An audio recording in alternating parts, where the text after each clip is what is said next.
बिस्मिल्लाहिर्रहमानिर्रहीम। अस्सलाम वालेकुम। बेटा, जैसे कि आप मेरी बैक साइड पे देख सकते हैं, एक बंदा मर गया, बंदा पूरा हो गया। पास आपको दो लोग खड़े नजर आ रहे हैं जो गालबन इन्वेस्टिगेटर हैं। ये एक तीसरा बंदा भी आपको नजर आ रहा है जो शायद कुछ टेस्ट कर रहा है। साथ ही यहां आपको कुछ लेबलिंग्स नजर आ रही हैं, जूस, वाटर, फूड। अब सपोज करो कि ये मर्डर जब हुआ है, इस मर्डर के इन्वेस्टिगेशन ऑफिसर ने आपको कॉल किया। क्यों? क्योंकि आप हो एक फोरेंसिक केमिस्ट। आप वहां पे जाते हो और जाते ही ऑब्जर्व करते हो कि जो डेड बॉडी है उस पर फिजिकली कोई जख्म नहीं है, कहीं से ब्लड नहीं निकल रहा, कोई हिट का निशान नहीं है। तो आपको और इन्वेस्टिगेशन ऑफिसर को यह लगता है कि शायद इसे पॉइजन दिया गया है। अब अगर उसको पॉइजन दिया गया तो डेफिनेटली उस पॉइजन का कोई सोर्स भी होगा। अगर ये जस्टिफाई हो जाता है कि उसको पॉइजन दिया गया, तो आप क्या करते हो? आप वहां पे जितनी फूड आइटम्स हैं, जैसे कि जूस है, वहां पे आप वाटर मिल जाता है जिसे उसने इस्तेमाल किया। फूड, क्या बात है भाई, इधर लोगों को जो है वो मीट नहीं मिलता और जनाब इधर चांप खा रहे हैं, वो भी मटन की। किसके साथ? राइस के साथ। आप इन सब की सैंपलिंग कर लेते हो। अब डेफिनेटली जब आप इनकी सैंपलिंग करोगे तो अगर इनमें से किसी के अंदर पॉइजन मौजूद है, उस पॉइजन को आइडेंटिफाई करने के लिए सबसे पहले आपको पॉइजन को उस मिक्सचर में से सेपरेट करना पड़ेगा, जो मिक्सचर फूड का है, जूस का है या फिर वाटर का है। तो इस मिक्सचर को कैसे सेपरेट तुम करोगे? तुम तब तक सेपरेट नहीं कर सकते जब तक तुम्हें तुम्हारा chemistry hacker doctor Mohammad Akash experimental techniques in chemistry नहीं सिखा देता। जब तक ये नहीं आएंगी सेपरेशन का पता नहीं चलेगा।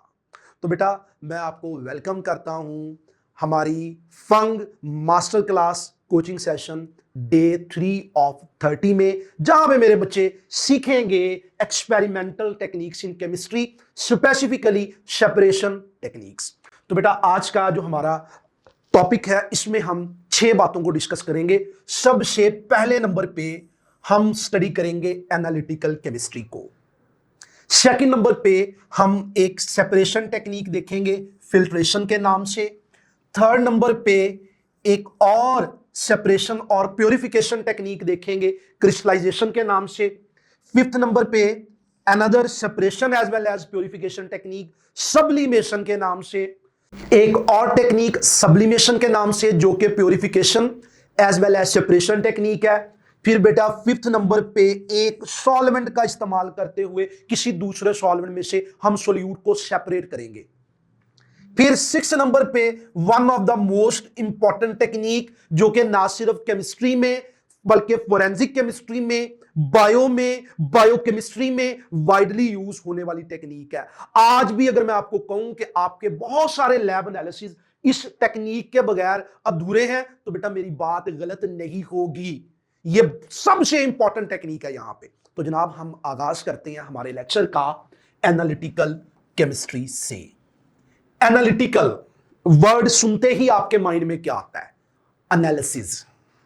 तो बेटा, केमिस्ट्री की वो ब्रांच जहां पे हम केमिकल कैरेक्टराइजेशन करते हैं, उस ब्रांच को हम नाम देते हैं एनालिटिकल केमिस्ट्री का।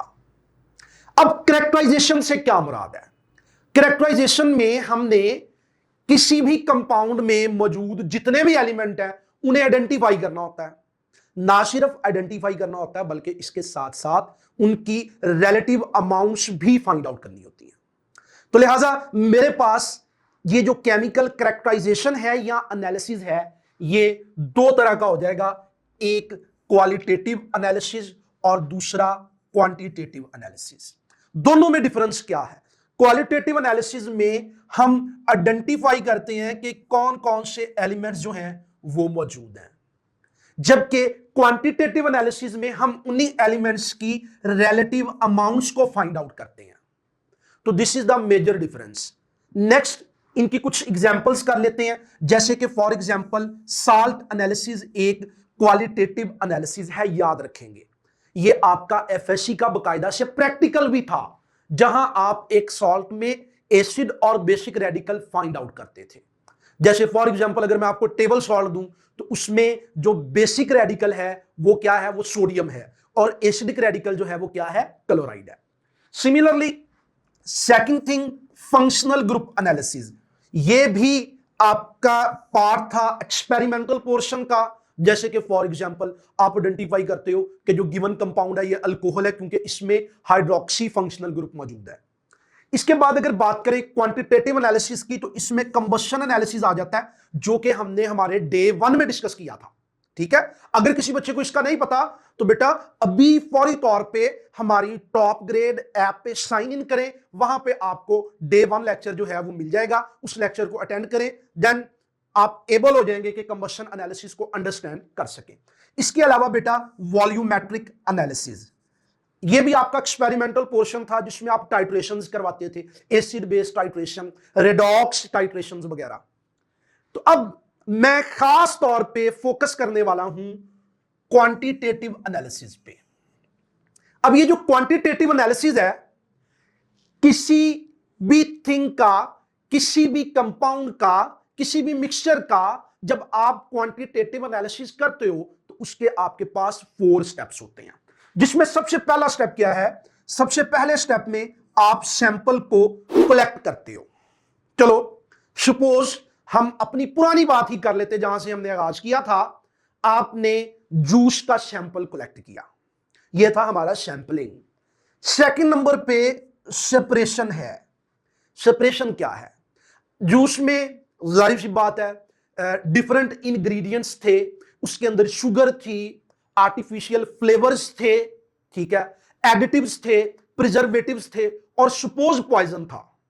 आपने उनको सेपरेट कर लिया, ठीक है, उनकी सेपरेशन कर ली। उसके बाद नंबर 3 पे अब आपने मेजरमेंट की कि एक पर्टिकुलर अमाउंट में, सपोज 1 ml में कौन कौन सा जो कॉन्स्टिट्यूएंट है वो कितना कितना मौजूद था। इसकी बेस पे आपने कंक्लूजन ड्रॉ किया कि स्ट्रॉन्ग एविडेंस मिले हैं, हाई अमाउंट मिली है, हाई कंसंट्रेशन मिली है पॉइजन की जूस में। तो बेटा यहां से अब आपका कंक्लूजन आ गया कि अगर उस शख्स की मौत जो है वो पॉइजन से हुई है, तो पॉइजन जो है वो आपको किस में मिला, जूस में। ठीक है, तो जितने भी पैरेलल खाने पीने वाली चीजें थी उनको टेस्ट किया गया, तो सपोज जो है वो जूस में मिल गया। तो यहां पे जनाब आपने अपना कंक्लूजन दे दिया विद एविडेंस। अब बेटे एक क्वेश्चन शामिल करता हूं। A student perform an experiment to identify whether an organic compound contains an alcohol or carboxylic acid group. This is an example of। Alcohol के लिए फंक्शनल ग्रुप कौन सा होता है, हाइड्रोक्सी। कार्बोक्सिलिक एसिड के लिए फंक्शनल ग्रुप कौन सा होता है, कार्बोक्सिल ग्रुप। अगर आपने फंक्शनल ग्रुप आइडेंटिफाई करना है, जल्दी से मुझे कमेंट सेक्शन के अंदर जवाब दो कि ये कौन सा एनालिसिस होगा, quantitative, qualitative, combustion, measurement of relative amount. जी बिल्कुल बेटा आपने सही आंसर मार्क किया, it's beta qualitative analysis. Quantitative में हम रिलेटिव अमाउंट मालूम करते हैं, तो ये तो नहीं हो सकता। कंबशन एनालिसिस भी क्वांटिटेटिव एनालिसिस है, और रिलेटिव अमाउंट को मेजर करना यह भी क्या कहलाता है, यह भी क्वांटिटेटिव एनालिसिस कहलाता है। अब बेटे आगे चलते हैं और हम इंपॉर्टेंट सेपरेशन टेक्निक को डिस्कस करते हैं, फिल्ट्रेशन। फिल्ट्रेशन क्या है और हमारे लिए यह क्यों इंपॉर्टेंट है, हमें इसकी क्यों जरूरत पेश आती है। तो वाई, अगर आपको पता है हमारे डिस्कशन करने से पहले, तो जल्दी से इसका शॉर्ट आंसर मुझे कमेंट के अंदर दीजिएगा। जी मैं वेट कर रहा हूं, जल्दी से मुझे इसका आंसर करें। फिल्ट्रेशन क्या होती है, क्यों जरूरी होती है। बेटा हमने मिक्सचर्स पढ़े, जिनमें से मिक्सचर्स की एक टाइप थी हेट्रोजिनस मिक्सचर। हेट्रोजिनस मिक्सचर ऐसा मिक्सचर था जिसके कंपोनेंट्स डिफरेंट फेजेस के अंदर होते हैं, जिसके कंपोनेंट्स डिफरेंट फेजेस के अंदर होते हैं। जैसे कि for example you have sand in water, आपके पास सैंड है वाटर में, अब वाटर लिक्विड फेज में है जबकि जो सैंड है वो हमारे पास सॉलिड फेज में है। तो ये जो है ये एक दूसरे के अंदर डिसॉल्व नहीं हो सकते, ये होमोजीनियस मिक्सचर नहीं, ये हेट्रोजीनियस मिक्सचर है। अब हम क्या करते हैं, हम सैंड को और वाटर को एक दूसरे से सेपरेट करना चाहते हैं। कैसे सेपरेट करेंगे, तो इनको सेपरेट करने के लिए आपको चाहिए फिल्टर मीडिया। अब वो फिल्टर मीडिया क्या हो सकता है, वो फिल्टर मीडिया हो सकता है फिल्टर पेपर, वो हो सकता है पेपर पल्प, या हम इसके लिए स्पेसिफिक टाइप ऑफ क्रूसिबल जो है वो इस्तेमाल कर सकते हैं। अब कौन सा फिल्टर मीडिया इस्तेमाल करना है बेटा, it depends upon nature of filtering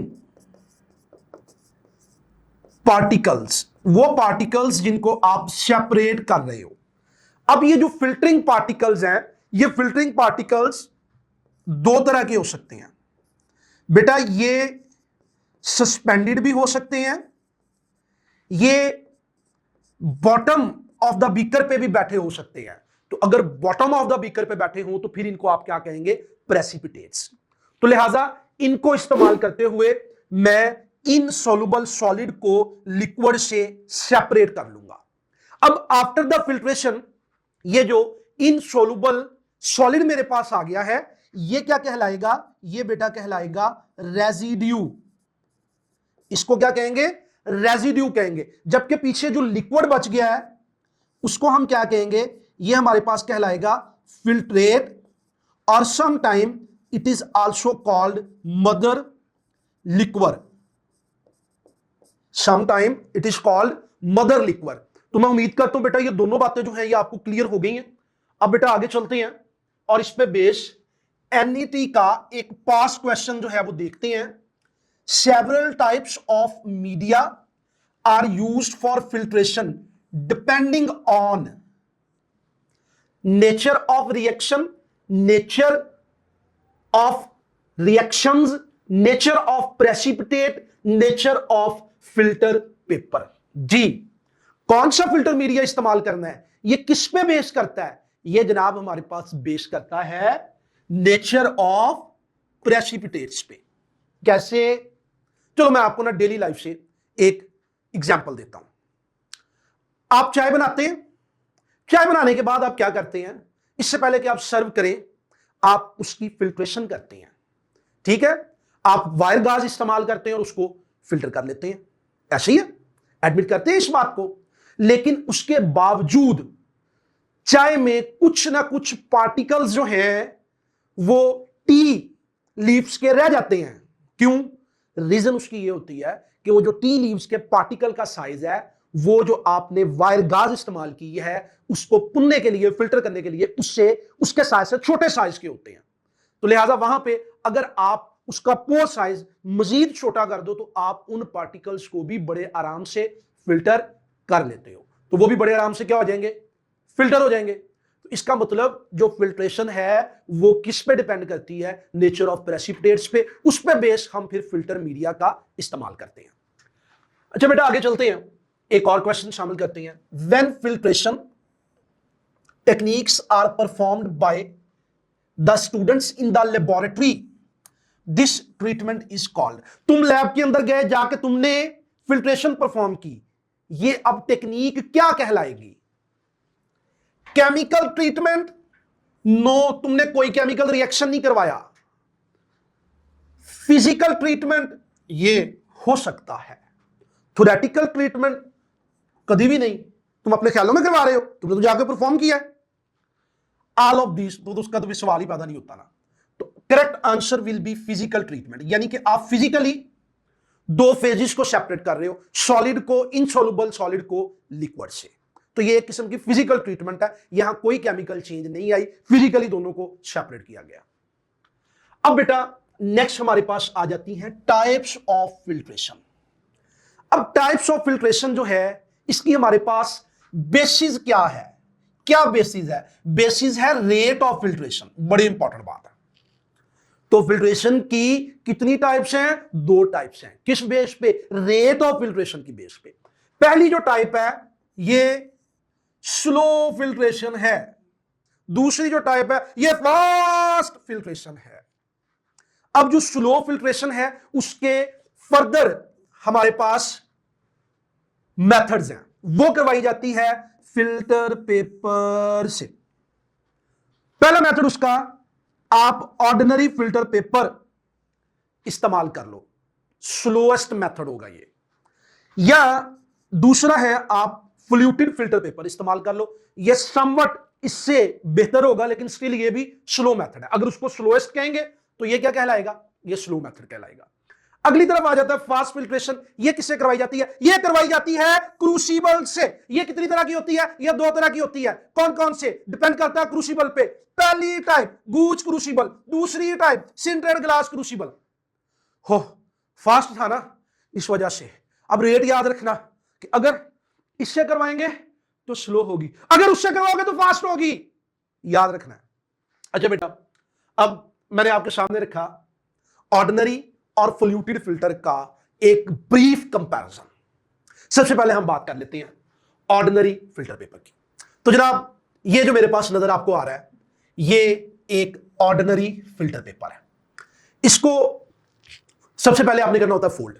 fold कैसे किया जाता है, ठीक है, एक फोल्ड जो है वो आप अलोंग द डायमीटर करते हो, और दूसरा फोल्ड ऐसे किया जाता है कि एजेस जो है वो एग्जैक्टली मैच ना करें। फिर क्या किया जाता है, इसको ओपन किया जाता है, जिसके नतीजे में 3 फोल्ड जो है वो एक साइड पर रह जाते हैं और एक फोल्ड जो है वो एक साइड पर रह जाता है। और ये जो एक फोल्ड है ये रिलेटिवली थोड़ा सा बड़ा होता है।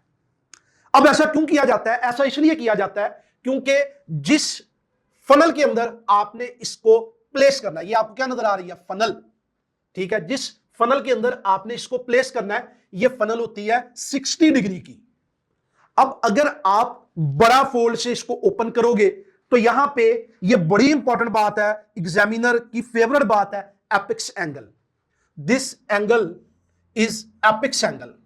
ओके, ये एग्जामिनर की फेवरेट बात है, ये एग्जामिनर की फेवरेट बात है। तो एपिक्स एंगल जो है वो स्लाइटली ग्रेटर देन 60 डिग्री रखा जाता है। उससे क्या होता है कि ये जो फिल्टर पेपर है ये प्रॉपरली जो है इसके अंदर फिट हो जाता है।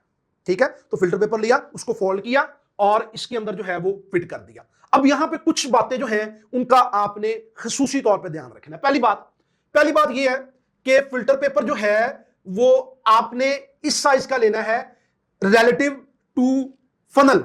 रिलेटिव टू फनल के फनल जो है वो उससे 1 to 2 सेंटीमीटर अबव होनी चाहिए यहां से। ये इंपॉर्टेंट पॉइंट है, याद रखना। फनल का साइज कह लें इतना बड़ा हो कि वो फिल्टर पेपर से 1 से 2 सेंटीमीटर अबव हो। ये ना हो कि आपका फिल्टर पेपर जो है वो जा रहा है। इसके बाद अगला काम क्या किया जाता है, इसके नीचे आपने एक रिसीविंग बीकर जो है वो प्लेस कर देना है। क्या कर देना है, रिसीविंग बीकर प्लेस कर देना है। अगली इंपॉर्टेंट बात, इसकी प्लेसमेंट इस तरह से करनी है कि ये जो फनल की स्टेम है, ये जो इसका स्टेम वाला पोर्शन है, it should touch the side of beaker. ये बीकर की साइड को टच कर रही हो। अगर ऐसा नहीं करोगे तो फिर उसका नुकसान क्या होगा, उसका नुकसान जो है वो ये होगा कि स्प्लैशिंग हो सकती है। तो बेसिकली स्प्लैशिंग से बचने के लिए छींटे ना पड़े कपड़े बचा के चलो। तो वो कपड़े कैसे बचाने हैं, वो अपना लैब कोट कैसे बचाना है, वो ऐसे बचाना है कि इसको बिल्कुल जो है वो आप प्लेस कर दोगे वॉल ऑफ द बीकर के साथ। ठीक है, अगली जो है वो एहतियात क्या करनी है, अगली एहतियात ये करनी है कि जब हमने इसके अंदर अपना हेट्रोजीनियस मिक्सचर जो है वो प्लेस करना है, जिसमें हमारे पास जो है वो हमारा सॉल्वेंट है और साथ जो भी सस्पेंडेड पार्टिकल्स हैं वो हमने इसमें कंटिन्यूसली ऐड करते जाने हैं कि stem should remain full of liquid. अगर ऐसा करेंगे तो रेट ऑफ फिल्ट्रेशन जो है वो हमारे पास स्मूथ रहेगा, अगर ठीक है स्मूथली चलता रहेगा। अगर ऐसा नहीं करेंगे तो डेफिनेटली रेट ऑफ फिल्ट्रेशन जो है वो क्या करेगा, ड्रॉप कर जाएगा। ठीक है, तो आस्ता आस्ता फिल्टर पेपर के पोर्स में से होता हुआ जो फिल्ट्रेट है वो बेटा नीचे रिसीविंग बीकर में आ जाएगा, जबकि जो इनसोलुबल सस्पेंडेड पार्टिकल्स हैं वो कहां पे रह जाएंगे, इनसोलुबल सस्पेंडेड पार्टिकल्स जो हैं वो ऊपर रह जाएंगे। ठीक हो गया, तो यहां पे दो मेन चीजें, एक चीज याद रखिएगा फिल्ट्रेट, और दूसरा जो ऊपर इनसोलुबल पार्टिकल्स रह जाएंगे उनको हम क्या कहेंगे, उनको हम कहेंगे रेजिड्यू। ठीक है, उसको हम क्या नाम देंगे, रेजिड्यू का देंगे। पीछे भी मैं आपको ये बात अभी बता के आया हूं। ठीक है, तो ये कुछ इंपॉर्टेंट बातें हैं जो आपने इसके बारे में याद रखनी है। अब ये जो फिल्टर पेपर है इसके बारे में एक और बात याद रखिएगा, इसके होते हैं पोर्स, और इन पोर्स का साइज जो है ये वेरी कर सकता है, यानी कि डिपेंड करता है कि आपने कौन से पार्टिकल साइज के प्रेसिपिटेट्स को फिल्टर करना है। उसके मुताबिक पोरोसाइट्स वर्ड एक इस्तेमाल करते हैं to represent size of filter paper. तो उसके मुताबिक आप कम या ज्यादा नंबर का फिल्टर पेपर ले सकते हो। अब चलते हैं दूसरी साइड पे, जो कि हमारा क्या है, हमारा है पोल्यूटेड फिल्टर पेपर। अब पोल्यूटेड फिल्टर पेपर के अंदर खास बात क्या है, इसकी खास बात को समझने की कोशिश करते हैं। यह भी एक सिंपल ऑर्डिनरी फिल्टर पेपर से ही बनाया जाता है, लेकिन इसमें फोल्डिंग मैनी टाइम होती है। ठीक है, पहला फोल्ड जो है वो अगेंस्ट डायमीटर या हाफ कर दिया, ठीक है, उसके बाद उसकी फर्दर अनफोल्डिंग और रीफोल्डिंग करनी स्टार्ट की। यह तब तक करते गए जब तक हमारे पास एक फैन लाइक अरेंजमेंट, जो कि आपको यह नजर आ रही है, यह नहीं बन जाती। इसका फायदा क्या होगा, इसका फायदा जनाब यह होगा कि इस तरह करने से इसमें एलिवेशंस और डिप्रेशन जो है बन जाएंगी, रिजिज और ग्रूव्स जो है वो बन जाएंगे। ठीक है, ग्रिजिज और ग्रूव्स, एलिवेशन एंड डिप्रेशन। समझ लो कि जनाब आप हिमालय जा रहे थे, कहीं सड़क ऐसे गई, फिर ऐसे आ गई, फिर ऐसे गई, फिर ऐसे आ गई। इसका फायदा क्या हुआ, इसका फायदा यह हुआ कि यहां पे ये जो एक्सपोज्ड एरिया था ये बहुत स्मॉल था, सरफेस एरिया छोटा था, लेकिन भाई यहां पे एक किस्म का पूरा फिल्टर पेपर जो है वो यूटिलाइज हो रहा है। यहां पे क्या हुआ, यहां पे सरफेस एरिया बढ़ गया, जिसकी वजह से relatively some speed increases। इसका मतलब अगर सिंपल फिल्टर पेपर से थोड़ी तेज फिल्ट्रेशन चाहते हो तो फिर किसका इस्तेमाल करो, फिर इस्तेमाल करो पोल्यूटेड फिल्टर पेपर का। इसका मतलब अगर हम दोनों में रेस लगाएं और फर्ज कर लो आपके पास 100 ml है, दो होमोजीनियस मिक्सचर का, दोनों सेम है, 100 ml ले लिया आपने। अब आप क्या करते हो, उसको फिल्टर करते हो, तो फिल्ट्रेशन करने पे जो है आपको पता चलता है कि इससे जो फिल्ट्रेशन है वो 5 मिनट में हो गई, इससे जो फिल्ट्रेशन है उसको 8 मिनट लग गए। तो ये जस्टिफिकेशन है कि भाई इसका रेट ऑफ फिल्ट्रेशन इसकी निस्बत जो है वो थोड़ा सा फास्ट है। अब बेटा हम आगे चलते हैं और एक क्वेश्चन शामिल करते हैं। Which one of the following precautions are necessary for smooth filtration. Smooth filtration करवाने के लिए इनमें से कौन सी प्रिकॉशंस जो हैं वो जरूरी हैं। सबसे पहले देखते हैं, D filter paper should be of big size. Ignore तो नहीं कर सकते, ठीक है, फिल्टर पेपर जारी सी बात है कि बड़ा तो होना चाहिए, लेकिन देखते हैं बाकी ऑप्शंस को भी। Tip of the funnel should not touch the side of the beaker. ये वाली बात तो ना गलत होगी, इससे स्मूथनेस भी कम होगी और स्प्लैशिंग के चांसेस भी बढ़ जाएंगे। The stem of the funnel should be very small, ये वाली बात भी गलत है। ये इतनी छोटी ना हो कि बीकर से ही बाहर है, इसको कम से कम बीकर के अंदर जाना चाहिए, तभी तो ये वॉल ऑफ द बीकर को टच करेगी। इसके बाद आ गया, the stem of the funnel should remain continuously full of liquid. अब कंपटीशन आ गया ए में और डी में। डेफिनेटली डेल्टा जो है ये ज्यादा बेहतरीन जो है वो हमारे पास चॉइस है कि जब तक स्टेम लिक्विड से फुल रहेगी, एक किस्म का सक्शन जो है वो क्रिएट होता रहेगा और उस सक्शन की वजह से, उस इनवर्ड पुल की वजह से कंटिन्यूअसली फिल्ट्रेशन का प्रोसेस जो है वो स्मूथली चलता जाएगा। उसके मुकाबले में इसका फिर दूर दूर तक कोई रोल नहीं है। तो बेटा मैं किसके साथ जाऊंगा, मैं जाऊंगा डेल्टा ऑप्शन के साथ। नेक्स्ट चलते हैं, एक और क्वेश्चन शामिल करते हैं। In filtration splashing can be minimised by, alpha option है decreasing the stem of the funnel. अगर ये डिक्रीज कर दिया तो बीकर के तो अंदर ही नहीं जाएगा, तो स्प्लैशिंग तो होगी। Decreasing diameter of the funnel, funnel का डायामीटर डिक्रीज करने से तो कोई फर्क नहीं पड़ेगा। ये तो बेसिकली क्या है कि फनल की जो स्टेम है वो हमारे पास बीकर की वॉल को टच कर रही है, उसकी साइड को टच कर रही है। फिर आ जाता है running down the stem along side of the beaker. क्या ख्याल है इसके बारे में, सोचे जरा।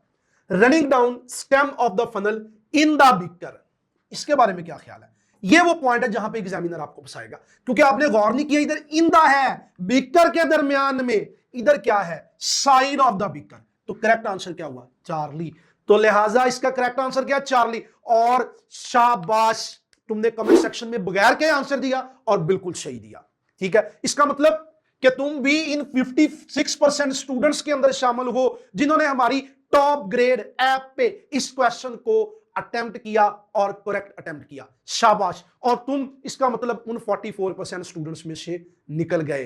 तो खुद देख लो कि तुम्हारा सब्जेक्ट कितना इंप्रूव कर रहा है। अब बेटा आगे चलते हैं और बात कर लेते हैं क्रूसिबल्स की। तो आपको आपकी स्क्रीन पे एक टेबल नजर आ रहा है।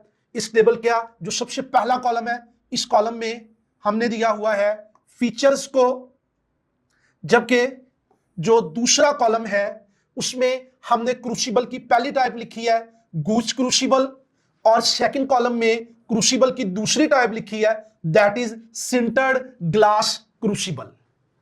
अब हमने इनको डिफरेंशिएट करना है, ठीक है, 7 बेसिस पे, और 7 बेसिस एग्जामिनर की फेवरेट है। जैसे कि सबसे पहली बेस, इसका मटेरियल, बाई गूच क्रूसिबल का मटेरियल है पोर्सलीन, ठीक है, और घरा च चीनी के बर्तन नहीं होंगे, उसका है ये।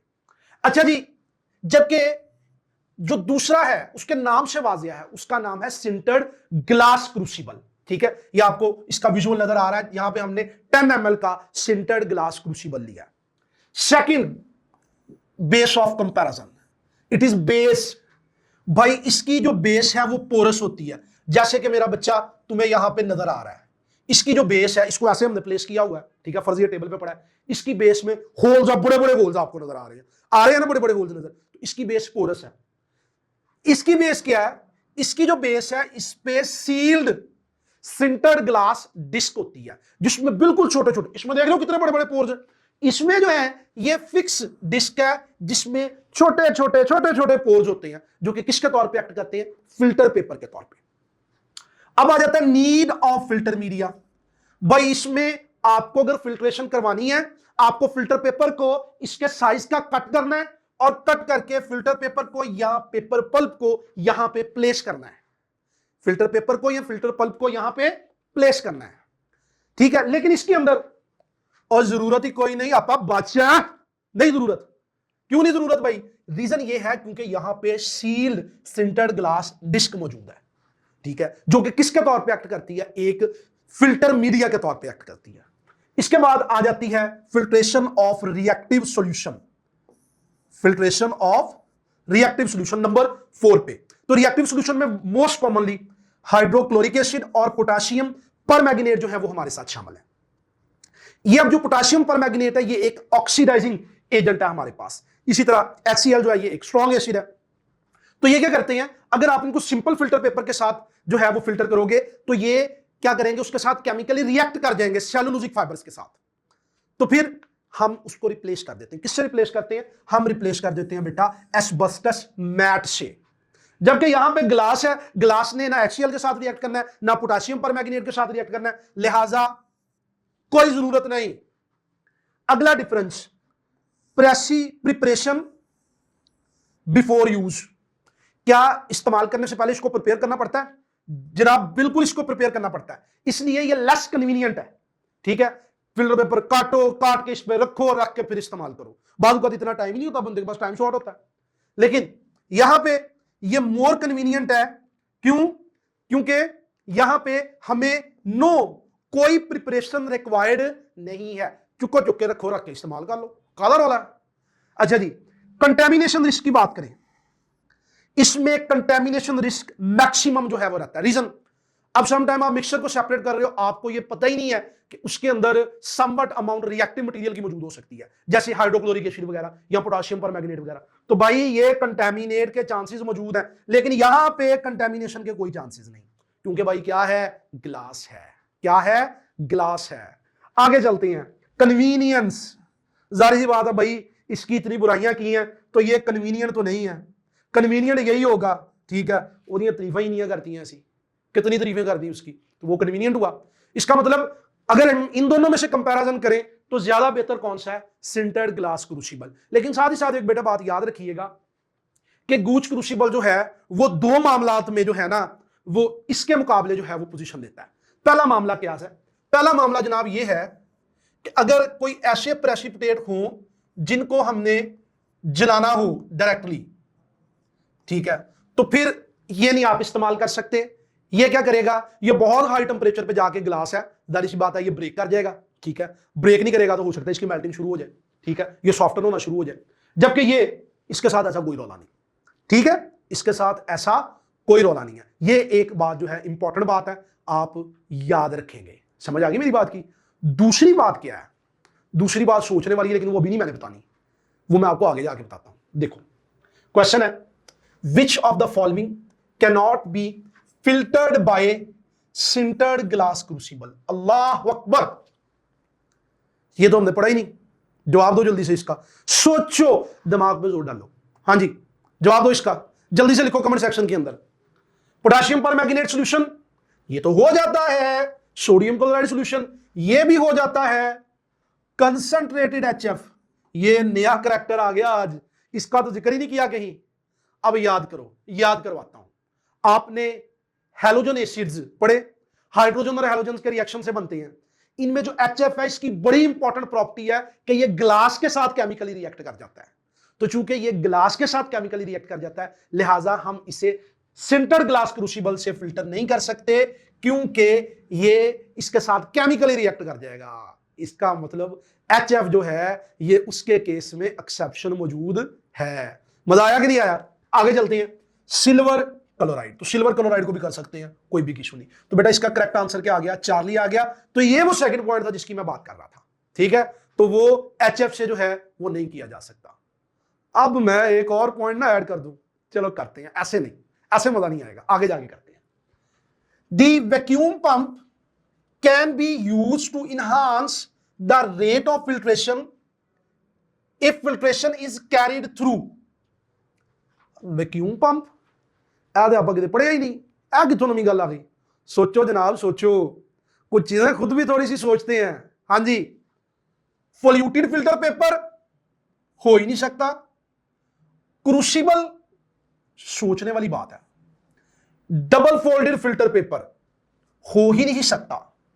बोथ ए एंड सी, तो जो जनाब ना ए है तो सी भी नहीं है। क्रूसिबल्स कैसे? बेटा क्रूसिबल्स खास तौर पे गूच क्रूसिबल की बात करने लगा हूं। इसको हम फिल्ट्रेशन अपरेटस के साथ, ठीक है, मुकम्मल अटैच कर सकते हैं वैक्यूम पंप के साथ। इस तरह से एक फनल लेंगे, ऊपर इसको प्लेस कर देंगे। इस तरफ जो है हमारा V for vacuum, P for pump. यहां पे हमारा वैक्यूम पंप अटैच होगा। ये प्रेशर क्रिएट करेगा, ठीक है, ये प्रेशर को रिड्यूस करेगा, जिसकी वजह से रेट ऑफ फिल्ट्रेशन जो है वो क्या हो जाएगा? इंक्रीज कर जाएगा, वैक्यूम पैदा होगा। तो इस तरह से हम इसको इस्तेमाल करते हुए फास्ट फिल्ट्रेशन भी करवा सकते हैं। ये बात याद रखिएगा। अब जनाब चलते हैं हम हमारी आज की तीसरी कहानी की तरफ। हमारा आज का बच्चे तीसरा सीन जो होने वाला है, वो तीसरा सीन क्या है? वो तीसरा सीन है क्रिस्टलाइजेशन। बताओ मुझे क्रिस्टलाइजेशन क्या होती है? जी बताओ, जल्दी जल्दी जल्दी बताओ, क्रिस्टलाइजेशन क्या होती है? सोचा कभी? ठीक है, सोचो क्या होती है क्रिस्टलाइजेशन। क्रिस्टलाइजेशन, क्रिस्टलाइजेशन बेटा हमारे पास वो प्रोसेस है जिसके थ्रू हम क्रिस्टल्स बनाते हैं। जैसे कि आपको ये स्क्रीन पे जो क्रिस्टल्स नजर आ रही हैं, बेटा ये क्रिस्टल्स हैं बेंजोइक एसिड की। These are the crystals of benzoic acid. बेटे हम जब भी कोई कंपाउंड सिंथेसाइज करते हैं, कोई क्रूड प्रोडक्ट बनाते हैं, तो उसमें डेफिनेटली इंप्योरिटीज होती हैं। तो suppose our crude product is a impure solid, जिसमें सॉल्युबल इंप्योरिटीज जो हैं उन्हें हम रिमूव करना चाहते हैं। बेटा ये जो इंप्योरिटीज हैं ये दो तरह की होती हैं, इनसॉल्युबल इंप्योरिटीज और सॉल्युबल इंप्योरिटीज। इनसॉल्युबल इंप्योरिटीज जो हैं उनको रिमूव किया जाता है via filtration process after making solution. जबकि जो सॉल्युबल इंप्योरिटीज हैं इनको रिमूव करवाने के लिए ही क्रिस्टलाइजेशन जो है वो करवाई जाती है। To remove soluble impurities the process of crystallization is carried out। अब आपको क्या करना है? आपको इम्प्योर सॉलिड को सूटेबल सॉल्वेंट में ऐड करना है और इसका हॉट सैचुरेटेड सॉल्यूशन जो है वो प्रिपेयर कर लेना है। हॉट सैचुरेटेड सॉल्यूशन को हम सुपर सैचुरेटेड सॉल्यूशन भी कहते हैं। सैचुरेटेड सॉल्यूशन क्या होता है? रूम टेम्परेचर पे जब सॉल्यूशन में maximum amount of solute dissolve हो और फर्दर सोल्यूट सॉल्युबल ना हो सके, तो ऐसा सॉल्यूशन सैचुरेटेड सॉल्यूशन होता है। अब मैं इसको हीट करता हूं और सॉल्वेंट के बॉइलिंग पॉइंट पे ले जाता हूं। अब बॉइलिंग पॉइंट पे जाके अगर मजीद सोल्यूट सॉल्युबल नहीं हो रहा, तो ऐसा सॉल्यूशन सुपर सैचुरेटेड सॉल्यूशन कहलाता है। तो यानी कि आपने सॉल्वेंट के बॉइलिंग पॉइंट पे सुपर सैचुरेटेड सॉल्यूशन प्रिपेयर करना है। इसके बाद क्या करोगे? इसके बाद बेटा आप करोगे कूलिंग। इसको ठंडा कर देंगे। ठंडा करने पे क्या होगा कि रूम टेम्परेचर से बॉइलिंग पॉइंट तक जाते जितना सोल्यूट डिसॉल्व हुआ था वो सोल्यूट हमें मिल जाएगा एक्सेस सोल्यूट की फॉर्म में, that is separated as pure crystals. तो फर्क पता चल गया कि यहां पे क्रिस्टल्स वो आनी है जो कि रूम टेम्परेचर और बॉइलिंग पॉइंट इन के दरमियान जितना सोल्यूट जो है वो डिसॉल्व हुआ है, वो जब हमने ठंडा उसको करना है, उसको कूल करना है, तो कूल करने के नतीजे में एक्सेस क्रिस्टल्स की फॉर्म में सेपरेट हो जाएगा। तो ये बेटा हमारे पास बेसिक प्रोसेस है क्रिस्टलाइजेशन का। यहां पे आपको पता चल गया क्रिस्टलाइजेशन क्यों करवाई जाती है, क्वेश्चन एग्जामिनर पूछता तो क्लियर कट आंसर दें, सोलुबल इंप्योरिटीज को रिमूव करवाने के लिए, कंपाउंड को प्योरीफाई करने के लिए। सेकंड थिंग, इसका बेसिक प्रिंसिपल में क्या है, हमने हॉट सैचुरेटेड सॉल्यूशन बना के उसको कूल करना है। तो उसमें क्या होगा कि boiling point of the solvent और रूम टेम्परेचर के दरमियान जो सोल्यूट की अमाउंट डिसॉल्व हुई है, वो एक्सेस अमाउंट जो है वो हमें प्योर क्रिस्टल्स की फॉर्म में मिल जाएगी। तो इस तरह से हम इससे सोलुबल इंप्योरिटीज को रिमूव कर सकते हैं। अच्छा बेटा, हमारे पास अब एनईटी का एक पास क्वेश्चन है। Basic principle of crystallisation is that solute is soluble in suitable solvent at freezing temperature, room temperature, high temperature और low temperature। तो अभी हमने डिस्कस किया कि जनाब हमारे पास है नंबर 1 रूम टेम्परेचर, दूसरा सा टेम्परेचर हमारे पास है बॉइलिंग पॉइंट ऑफ सॉल्वेंट, जारी सी बात है वो हाई टेम्परेचर है। अब बेसिक प्रिंसिपल के अकॉर्डिंग अगर आपने अच्छे तरीके से क्रिस्टलाइजेशन करवानी है तो जो सोल्यूट है इसकी रूम टेम्परेचर पे लीस्ट अमाउंट सोलुबल होनी चाहिए और बॉइलिंग पॉइंट पे लार्ज अमाउंट सोलुबल होनी चाहिए।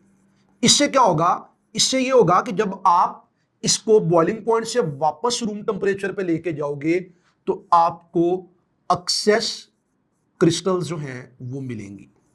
तो लिहाजा अब हमारे इस कॉन्सेप्ट के अकॉर्डिंग इसका करेक्ट आंसर क्या हुआ, it's Charlie high temperature. Charlie के बेटा साथ जाएंगे हम। आगे चलते हैं। अब हमारे पास जो है ये आपको 7 के करीब स्टेप्स नजर आ रहे हैं जिनको यूटिलाइज करते हुए हम क्रिस्टलाइजेशन का प्रोसेस मुकम्मल करते हैं, जिनमें सबसे पहला स्टेप हम डिस्कस करेंगे choice of a solvent. Solvent crystallisation के लिए कैसे चूज करना है। सेकंड नंबर पे preparation of the saturated solution, third number पे फिल्ट्रेशन, फोर्थ नंबर पे कूलिंग, फिफ्थ पे कलेक्शन ऑफ क्रिस्टल और सिक्स नंबर पे हम करेंगे ड्राइंग। सेवंथ स्टेप जो है यहां पे it is the decolourisation of undesirable colour. अब ये जो स्टेप है ये क्रिस्टल्स बनाकर ड्राई करने के बाद हमें फील हो रहा है कि जनाब क्रिस्टल्स के अंदर कोई कलर इंप्योरिटीज है, ये आप तब भी कर सकते हैं। और अगर आपको स्टार्ट पे ही पता है कि इसके अंदर कलर इंप्योरिटीज आनी है तो जब आप सैचुरेटेड सॉल्यूशन बनाते हो वहीं पे आप ये वाला काम कर सकते हो, ठीक है। जैसे फॉर एग्जांपल शुगर के केस में जो है वो किया जाता है। तो हमारे पास जो केन शुगर होती है, आपको पता है कि उसके अंदर जो है वो रीजनस मटेरियल की वजह से जो है वो ब्राउन कलर होता है। तो उसको कलरलेस बनाने के लिए फिर उसकी डीकलराइजेशन की जाती है, उसमें रंग काट डाला जाता है, वो भी आज डिस्कस करेंगे क्या होता है। तो बेटा अब हमारा जो सबसे पहला पॉइंट जो है यहां पे आ गया वो आ गया choice of a solvent. Solvent जनाब हमने कैसे चूज करना है। तो जनाब सॉल्वेंट चूज किया जाता है हिट एंड ट्रायल मेथड, तुक्का लगाया जाता है। केमिस्ट्री वाले भी तुक्का लगाते हैं, कभी कभी जरूरत पड़ जाती है, कोई मसला नहीं है इतना बड़ा, ठीक है। यहां पे सॉल्वेंट जो है वो हिट एंड ट्रायल बेसिस पे यूज किया जाता है, लेकिन फिर भी कुछ पॉइंट्स हैं जिनको जेन में रखा जाता है। तो यहां पे अब हम उन पॉइंट को डिस्कस करेंगे कि क्रिस्टलाइजेशन के लिए एक आइडियल सॉल्वेंट क्या है। सबसे पहला पॉइंट जो है ये देखिएगा, very first point, dissolve a large amount of solute at boiling point and only a small amount at RT यानी कि रूम टेम्परेचर। और आपको पता है कि ये इसका बेसिक प्रिंसिपल भी है, इसको अच्छे तरीके से याद कर लो, ये एग्जामिनर का फेवरेट पॉइंट है इस टॉपिक में से। इसके बाद नॉट रिएक्ट केमिकली, ये क्या होना चाहिए, ये इनर्ट होना चाहिए, केमिकली रिएक्ट ना करे। अगर केमिकली रिएक्ट कर गया तो इसने प्योर क्या करना है, इसने तो मजीद कंटेमिनेट कर दिया। डू नॉट डिसॉल्व इंप्योरिटीज, ये ना हो कि ये इंप्योरिटीज को भी डिसॉल्व कर ले, और अगर इंप्योरिटीज बिलफर्ज डिसॉल्व हो गई तो इसके साथ क्रिस्टलाइज आउट नहीं होनी चाहिए। इसके बाद है जी no crystallisation of impurities. Next है जी ऑन कूलिंग, जब इसको ठंडा किया जाए it should give well formed crystals. जब इसको ठंडा करें तो ये हमें प्रॉपर क्रिस्टल्स दे, वो तभी दे सकता है जब सबसे पहले वाला पॉइंट जो है वो ओबे होगा। इसके बाद है जी इनएक्सपेंसिव, वेस्ट कर देना तो सस्ता होना चाहिए, चीप होना चाहिए। सेफ टू यूज, यूज करना जो है वो सेफ हो। इजी टू रिमूव, आसानी से रिमूव किया जा सके। तो इस कैटेगरी में अ नंबर ऑफ सॉल्वेंट्स जो है वो हमारे पास फॉल करते हैं, जैसे कि यूनिवर्सल सॉल्वेंट जो है वो हमारे पास वाटर है। ये भी एग्जामिनर का फेवरेट पोर्शन है कि यहां पे हमारे पास जो है वो यूनिवर्सल सॉल्वेंट जो है वो कौन सा होता है, तो यूनिवर्सल सॉल्वेंट इज वाटर। इसके अलावा आप रेक्टिफाइड स्पिरिट इस्तेमाल कर सकते हैं, अब दैट इज द 95% एथेनॉल, 5% इसमें वाटर होता है। एब्सोल्यूट एथेनॉल, ये 100% प्योर एथेनॉल को कहते हैं जिसमें पानी मौजूद ना हो। इसके अलावा डाई इथाइल ईथर जो है आप इस पर्पस के लिए इस्तेमाल कर सकते हो। एसीटोन या प्रोपानोन इस्तेमाल किया जा सकता है, ये नेल पेंट रिमूवर में भी होता है। क्लोरोफॉर्म इस्तेमाल की जा सकती है। Carbon tetrachloride CCl4 acetic acid, ठीक है, जो कि सिरके के अंदर भी मौजूद होता है। इसके अलावा पेट्रोलियम, ईथर वगैरह। अब यहां पे एक प्रिकॉशन, खास बात, इंपॉर्टेंट नोट याद रखना है, वो क्या है, अगर कोई एक सॉल्वेंट सूटेबल ना हो तो use mixed solvent if one fail. हम दो या दो से ज्यादा का मिक्सचर इस्तेमाल कर सकते हैं। साथ ही साथ अगर कोई सॉल्वेंट फ्लेमेबल है तो उसके लिए वाटर बाथ जो है वो इस्तेमाल करें। ठीक है, ये दो इंपॉर्टेंट प्रिकॉशंस हैं। ठीक है, एग्जामिनर आपसे पूछ सकता है कि अगर सॉल्वेंट जो है वो फ्लेमेबल है तो फिर उसको क्रिस्टलाइजेशन के अंदर कैसे यूज करें। वाटर बाथ यूज कर लें, कोई इशू नहीं, वाटर बाथ नहीं यूज करना, सैंड बाथ यूज कर लें। ठीक है, ताकि वो डायरेक्टली फायर को कैच ना कर सके। अब बेटे एक क्वेश्चन शामिल करते हैं। A compound is highly soluble in a solvent both at boiling point and at room temperature. Why is this solvent unsuitable for crystallization? एक हमारे पास सॉल्वेंट है, ठीक है, जिसमें सोल्यूट रूम टेम्परेचर पे भी और बॉइलिंग पॉइंट पे भी, दोनों पे जो उसकी सोलबिलिटी है वो हाई है। ठीक है, कंपाउंड की सोलबिलिटी हाई है। अब ये जो सॉल्वेंट है ये अनसूटेबल क्यों है? पहला ऑप्शन है जी it react chemically with the solute. कोई केमिकल रिएक्शन की बात यहां पे तो हुई नहीं है, यहां तो सिर्फ सोलबिलिटी की बात हो रही है। इट इज टू एक्सपेंसिव, उसके एक्सपेंस का जिक्र भी कहीं नहीं आया, एक्सपेंस से भी फिल वक्त कोई लेना देना नहीं। Crystals will not separate easily on cooling, crystals by separate करने पे जो है वो कूलिंग करने पे सेपरेट नहीं होंगी। क्यों नहीं होंगी, क्या रीजन है? रीजन ये है कि जब डिफरेंस ही नहीं है, दोनों टेंपरेचर पे हाईली सोलुबल है, तो ठंडा कर भी लोगे तो उसने सोलुबल ही रहना, वो क्रिस्टल कैसे बनाएगा? तो ये एक ऑप्शन है हमारा अंडर कंसीडर। अगला है जी इट इज नॉट रिमूवेबल। तो यहां पे जनाब रिमूवेबल का तो मसला ही नहीं है। मसला ही जनाब जो है वो मेजर हमारे पास ये है कि ये दोनों में जो अमाउंट रिलेटिवली जो है वो एक जैसी है, तो फिर हमारे पास क्रिस्टलाइजेशन कैसी होगी? तो ये वाला ऑप्शन भी सूटेबल नहीं है। तो बेटा the correct answer will be Charlie. Charlie के साथ हम जाएंगे। अब चलते हैं अब हमारे सेकंड प्रोसेस की तरफ, that is preparation of saturated solution. अब हम सैचुरेटेड सॉल्यूशन को प्रिपेयर करेंगे। उसके लिए क्या करना है आपने, आप सोल्यूट लोगे, ठीक है, उसको मिनिमम अमाउंट ऑफ सॉल्वेंट में पहले डिसॉल्व करोगे, फिर उसको हीट करोगे, उसकी स्टीरिंग करोगे और फर्दर अमाउंट ऐड करते हुए हॉट सैचुरेटेड सॉल्यूशन बनाओगे।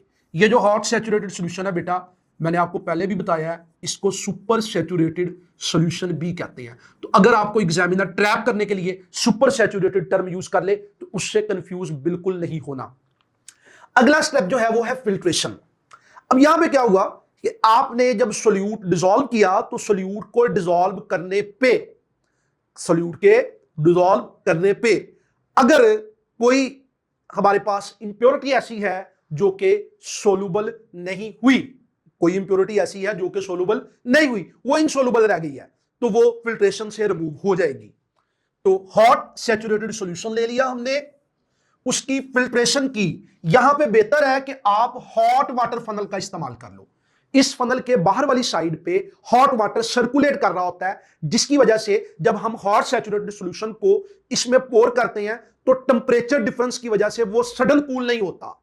अदरवाइज क्या होगा कि अगर आप दूसरी फनल यूज करोगे तो उसकी जो सरफेस है उसका जाहिर सी बात है टेंपरेचर कम होगा, तो जैसे ही हीट एक्सचेंज होगा तो फौरी तौर पे वही प्री मैच्योर क्रिस्टलाइजेशन जो है वो स्टार्ट हो जाएगी।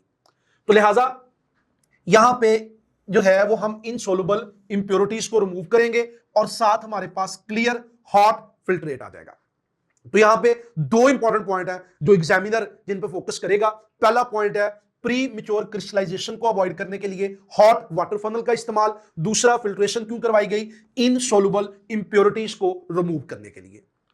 आगे चलते जनाब नंबर 4 की तरफ। अब जो हमारे पास क्लियर हॉट सैचुरेटेड सॉल्यूशन आया है, अब हमने उसको क्या करना है, अब जनाब हमने उसको ठंडा करना है। फ्रिज ना रख दीजिए, देखते हैं अब ठंडा कैसे करना है। अब हॉट सैचुरेटेड सॉल्यूशन को लेंगे और मॉडरेट कूलिंग करेंगे, जिसके नतीजे में आपको मीडियम साइज की क्रिस्टल्स मिलेंगी। अच्छा मुझे बताओ, अगर फास्ट कूलिंग करें या बहुत स्लो कूलिंग करें तो उससे क्या होगा? सोचो जवाब दो, सोचो जवाब दो भाई। अगर तुम स्लो कूलिंग करोगे तो उसका नुकसान ये होना है कि क्रिस्टल जो है वो लार्ज साइज की बनेगी, और जब वो लार्ज साइज की बनेगी डेफिनेटली इतना टाइम मिल जाएगा सॉल्वेंट को कि solvent as well as dissolved impurities in the solvent आपकी क्रिस्टल के अंदर रह जाए। इसलिए इसको अवॉइड करना चाहिए। ओके, अब मेरे क्वेश्चन का दूसरा जो मेरा क्वेश्चन था उसका आंसर दो। अगर फास्ट कूलिंग करेंगे तो क्या होगा? और भाई फास्ट कूलिंग करेंगे तो उससे प्रीमेच्योर क्रिस्टल्स बनेंगी, इसलिए उसको भी अवॉइड किया जाता है। तो लिहाजा सबसे बेस्ट क्या है कि कूलिंग किस रेट पे करें, मॉडरेट रेट पे करें, उससे क्या होगा, मीडियम साइज क्रिस्टल्स बनेंगी। तो एग्जामिनर ये आपसे तीनों तरह से जो है वो पूछ सकता है। क्वेश्चन शामिल करते हैं, एनईटी का पास क्वेश्चन है, बहुत important. During the process of crystallisation the hot saturated solution is cooled very slowly to get crystals. जनाब अगर इसको बहुत स्लो कूल किया तो उससे क्या होगा, बिग साइज्ड क्रिस्टल्स बनेंगी। ठीक है, लिहाजा ये वाला ऑप्शन कंसीडर नहीं किया जा सकता।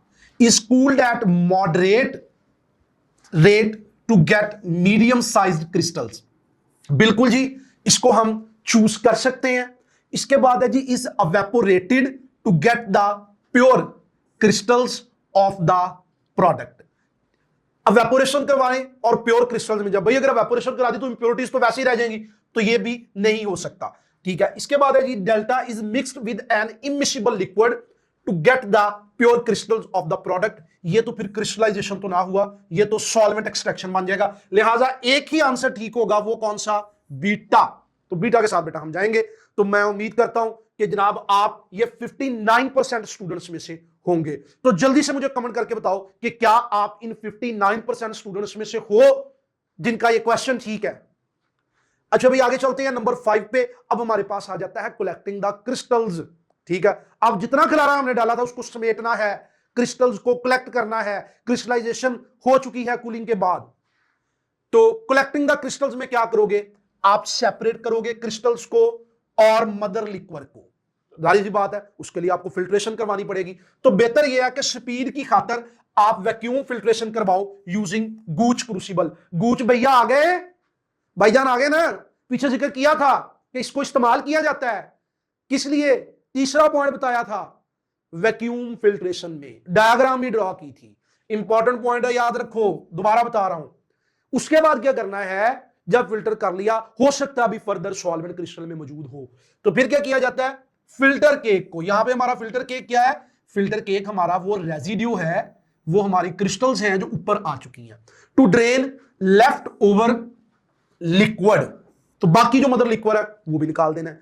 उसके बाद फर्दर इंप्योरिटीज को रिमूव करने के लिए और सॉल्वेंट को रिमूव करने के लिए wash crystal with small amount of cold solvent, ठंडे सॉल्वेंट से वॉश करना है। उसका फायदा क्या होगा, उसका फायदा यह है कि आपको सोल्यूट दोबारा डिसॉल्व जो है वो नहीं होगा, अगर होगा भी तो उसकी बहुत कम अमाउंट होगी। इतना कर लिया। अब वो कहते हैं ना, मैं कोई शय भी नहीं छड़नी, कमीनगी की अखीर तक जाना है, कमीनगी की अखीर। अब वो जनाब यहां पे एक केमिस्ट करता है, कमीनेपन का एंड कर देता है। वो कमीनेपन का एंड क्या है, वो एंड ये है कि हमें जो मदर लिक्विड मिला है उसको वो कंसंट्रेट करता है। और कंसंट्रेट कैसे करता है, हीटिंग से। ठीक है, उसके बाद जब वो उसको कूल करेगा तो दोबारा से उसको मजीद क्रिस्टल्स मिल जाएंगी। लेकिन बहुत सारे केमिस्ट जो हैं, खास तौर पे एनालिटिकल केमिस्ट जो हैं, वो इसको अवॉइड करते हैं। उसकी वजह यह है कि जाहिर सी बात है कि आप उसको जब कॉन्सेंट्रेट करोगे तो आपके पास इंप्योरिटीज के चांसेस मजीद बढ़ते जाएंगे। ठीक है, तो इसको अवॉइड करना चाहिए। अब बेटा आगे चलते हैं, और नंबर 6 और एग्जामिनर का सबसे फेवरेट पोर्शन है ये वाला, सबसे favourite portion, drawing. Crystals collect कर ली, अब क्रिस्टल्स को करना है ड्राई। तो ड्राई कैसे किया जाता है, खुश्क कैसे किया जाता है, इसके लिए मैं आपके सामने लेके आया हूं 3 मेथड्स। तो आप अपनी स्क्रीन पे बेटा 3 मेथड जो है उनको देख सकते हैं। सबसे पहले कॉलम में आपको मेथड दिया हुआ है, दूसरे कॉलम में उसकी डिस्क्रिप्शन है, तीसरे कॉलम में उसका एडवांटेज जो है वो आपको दिया गया है। ठीक है, जबकि चौथे कॉलम में आपको उसका डिसएडवांटेज जो है वो दिया हुआ है। तो आगाज करते हैं जनाब। सबसे पहला, फिल्टर पेपर को इस्तेमाल करते हुए ड्राई करना। यहां पे क्या किया जाता है, क्रिस्टल्स ली जाती हैं, उनको several folds of filter paper में प्रेस किया जाता है और इस प्रोसेस को बार बार रिपीट किया जाता है। उससे क्या होता है, फिल्टर पेपर सेलुलोजिक फाइबर का बना हुआ है, वो समवट अब्सॉर्बेंट मटेरियल है, तो वो सॉल्वेंट को अब्सॉर्ब कर लेता है। इसका एडवांटेज क्या है जनाब, ये एक सिंपल मेथड है, लेकिन इसका नुकसान भी है। नुकसान क्या है कि क्रिस्टल जो है उनकी क्रशिंग हो जाएगी टू अ फाइन पाउडर। साथ ही साथ जब फिल्टर पेपर जो है वो गीला होगा तो पॉसिबिलिटी है कि फिल्टर पेपर के जो फाइबर्स हैं वो हमारी प्रोडक्ट को कंटेमिनेट कर दें। तो यहां पे कंटेमिनेशन से भी बचना चाहिए, तो लिहाजा ये इसका डिसएडवांटेज आ गया। इसके बाद आ गया second method, that is oven drawing. That is oven drawing. तो अगला मेथड जो है उसमें हम क्रिस्टल्स को ड्राई करते हैं ओवन में। अब इसका एडवांटेज क्या है भाई, ये फास्टर मेथड है, जल्दी ड्राई हो जाएंगी। कहीं रूम टेम्परेचर पे रखना था, अब हीट कर रहे हैं तो जल्दी ड्राई हो जाएंगी। लेकिन इसका नुकसान है। नुकसान क्या है, अगर सब्सटेंस का मेल्टिंग पॉइंट जो है वो लो है, ठीक है, तो वो मेल्ट कर सकती है। ठीक है, लिहाजा used if substance does not melt.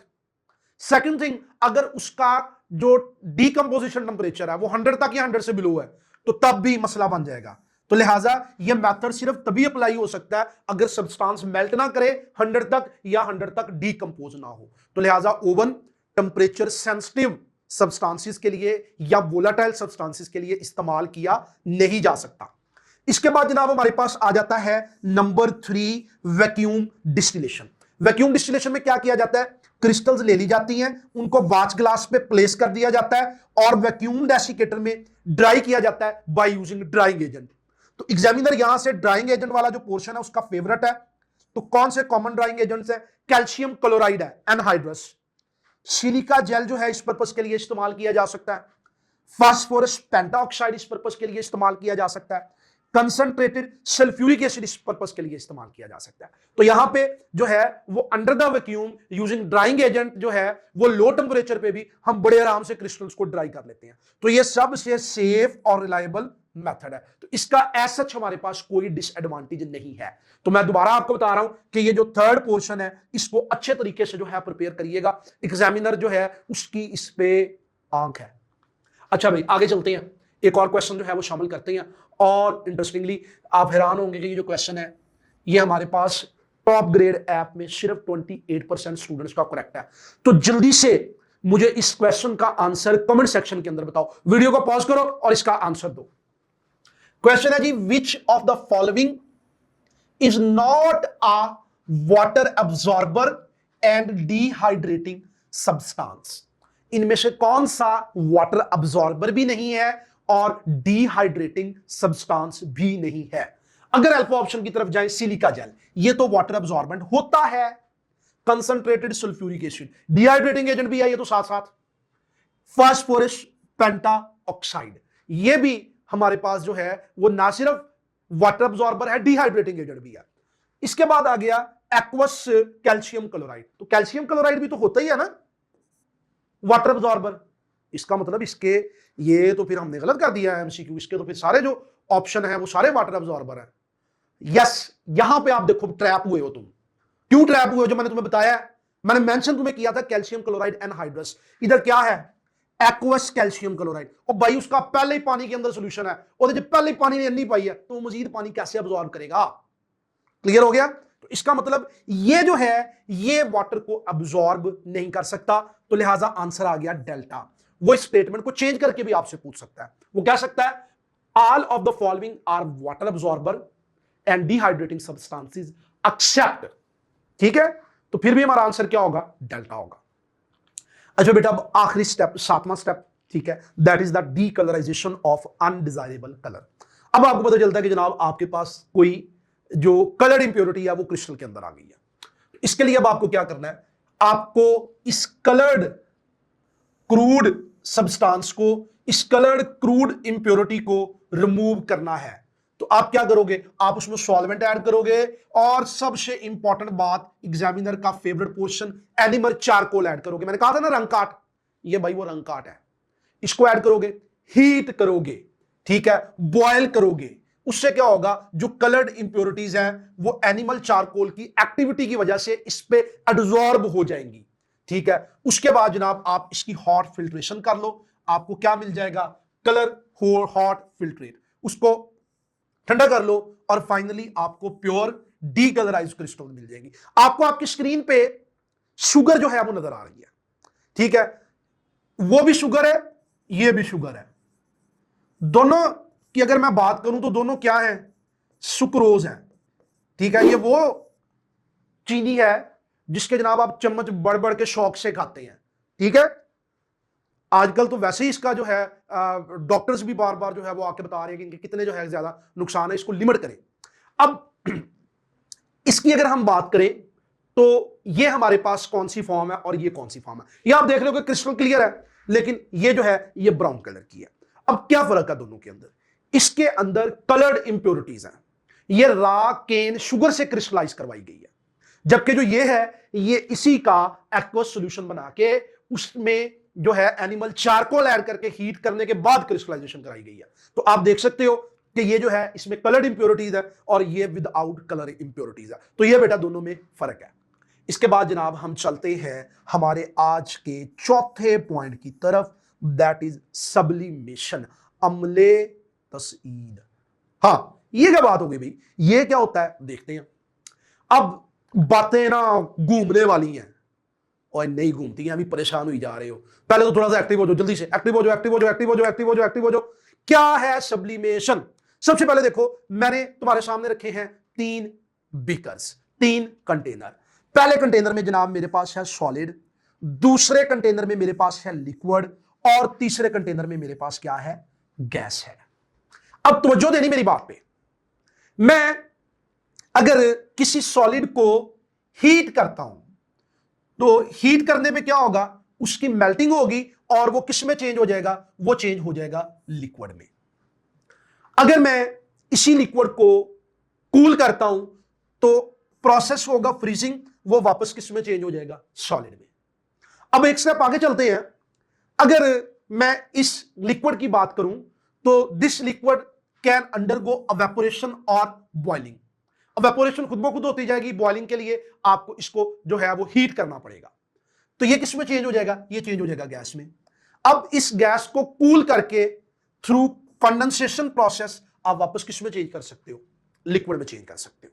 तो इस तरह से आपको ये फेजेस का पता चल गया। अब एक चेंज इन दोनों चेंजेस से बालातर है, वो क्या है, मैंने एक सॉलिड को हीट किया, ये डायरेक्टली किसके अंदर चेंज हो गया, गैस में, और वापस जब उस गैस को कूल किया तो वो डायरेक्टली किस में चेंज हो गई, सॉलिड में। तो ये प्रोसेस सब्लिमेशन कहलाएगा, और वापस सॉलिड में चेंज होना क्या कहलाएगा, डेपोजिशन। क्या कहलाएगा, डेपोजिशन। तो सब्लिमेशन में जब हम किसी सॉलिड को हीट करते हैं तो वो डायरेक्टली कहां पे चला जाता है, गैस में चला जाता है, और इस गैस को हम वापस जो है वो डिपॉजिट कर सकते हैं सॉलिड के तौर पे। अब जाहिर सी बात है आपके ज़हन में आती है ये बात कि ऐसा होता क्यों है। ऐसा जनाब इस वजह से होता है क्योंकि ऐसे जो सॉलिड्स होती हैं जिनकी सब्लिमेशन होती है उनमें इंटरमॉलिक्यूलर फोर्सेस जो है वो बहुत ज्यादा वीक होती हैं। वो इतनी वीक होती हैं कि जब हम उन्हें थोड़ी सी हीट देते हैं तो वो डायरेक्टली लिक्विड में जाने की बजाय किस स्टेट में चले जाती हैं, गैसियस स्टेट में चले जाती हैं। चलो मेरे क्वेश्चन का आंसर दो। हमारे पास एक सब्सटेंस है having very high vapour pressure at its melting point, on heating it will show. अब वेपर प्रेशर अगर बहुत हाई होगा तो सब्सटेंस जो है वो फौरी तौर पे किस में चेंज होने की कोशिश करेगी? वेपर्स में चेंज होने की कोशिश करेगी। तो यहां पे क्या प्रोसेस आएगा? मेल्टिंग। भाई मेल्टिंग तो तब आता अगर वेपर प्रेशर उसका लो होता। सब्लिमेशन बिल्कुल इसको कंसीडर कर सकते हैं। डीकंपोजिशन ये तो केमिकल चेंज हो जाएगी, फिजिकल चेंज की बात हो रही है। कंडेंसेशन, तो कंडेंसेशन तो कूल करके की जा सकती है गैस की लिक्विड में, हम तो हीट कर रहे हैं, ठीक है। तो ये वाला ऑप्शन भी पॉसिबल नहीं। तो फिर सिर्फ हमारे पास क्या आंसर बच जाता है? बीटा। बीटा के साथ हम जाएंगे बेटा सब्लिमेशन। इसके बाद हम सब्लिमेशन प्रोसेस को जो है वो डिस्कस कर लेते हैं। तो सब्लिमेशन प्रोसेस को अगर आप देखें तो आपकी स्क्रीन पे आपको एक सेटअप नजर आ रहा है, जिसमें अगर आप देखें तो मैंने यहां पे चाइना डिश ली है। इस चाइना डिश के अंदर मैंने अमोनियम क्लोराइड सॉल्ट को जो है वो प्लेस किया है। ये जो सॉल्ट है ये इम्प्योर है, जिसकी मैंने सब्लिमेशन करवानी है। तो इसको हम कहते हैं सब्लिमेंट। ये क्या कहलाता है? सब्लिमेंट। ये क्या कहलाता है? ये सब्लिमेंट कहलाता है। अब अगली बात, इस सब्लिमेंट के ऊपर आपने इन्वर्टेड फनल, एक फनल जो है वो उल्टी करके प्लेस कर देनी है। उल्टी करके क्या कर देनी है? प्लेस कर देनी है। और इसके टॉप पे कॉटन प्लग लगा देना है ताकि यहां से वेपर जो है वो बाइंड ना जा सके। अब आप इसके नीचे बर्नर ऑन करते हो, जैसे ही बर्नर ऑन करते हो तो अमोनियम क्लोराइड के वेपर्स जो हैं वो प्रोड्यूस होते हैं। किसके वेपर्स प्रोड्यूस होते हैं? अमोनियम क्लोराइड के। ये ऊपर जाते हैं, क्योंकि वॉल जो है वो इसकी ठंडी होती है, आप इसकी साइड पे वेट पेपर भी लगा सकते हो, तो ये जो अमोनियम क्लोराइड है ये सॉलिडिफाई हो जाएगा। अब जो इंप्योरिटीज है वो इसके साथ जो है वो उनकी सब्लिमेशन नहीं होगी, वो नीचे ही रहेंगी। तो इस तरह जो आपको ये अमोनियम क्लोराइड मिलेगा ये क्या होगा? ये प्योरीफाइड होगा और इसको आप कहोगे सब्लिमेट। तो सब्लिमेशन से पहले ये सब्लिमेंट था और सब्लिमेशन के बाद ये क्या हो गया? सब्लिमेट हो गया। अब कौन कौन सी सब्सटेंसेस हैं जिनकी सब्लिमेशन हो सकती है? याद रखना है एग्जामिनर का favourite portion, naphthalene, iodine, ammonium chloride जिसको डिस्कस भी किया, बेंजोइक एसिड, कैम्फर, एंथ्रासीन, एंथ्राकिनोन, हेक्साक्लोरोइथेन, और एक और इसके अंदर ऐड करें, ठीक है। लेकिन उससे पहले मुझे उसका आंसर आपने देना है। ड्राई आइस ये क्या होती है? जल्दी से कमेंट सेक्शन के अंदर बताओ। ड्राई आइस क्या होती है? जल्दी से कमेंट सेक्शन के अंदर बताओ। वेरी गुड, शाबाश, बिल्कुल तुमने सही बताया। ड्राई आइस क्या है जनाब हमारे पास? ड्राई आइस हम कहते हैं सॉलिड कार्बन डाइऑक्साइड को। तो solid carbon dioxide is called dry ice.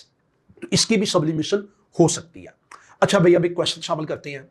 Which mixture can be separated by sublimation? कौन सा मिक्सचर है जिसे सब्लिमेशन से सेपरेट किया जा सकता है? जाहिर सी बात है ये ऐसा मिक्सचर होने वाला है जिसमें एक कंपाउंड की सब्लिमेशन होगी, दूसरे की नहीं होगी, तभी तो सेपरेट हो सकते हैं। अगर दोनों की नहीं हो सकती फिर भी नहीं सेपरेट हो सकते, अगर दोनों की हो सकती है फिर भी सेपरेट नहीं किए जा सकते।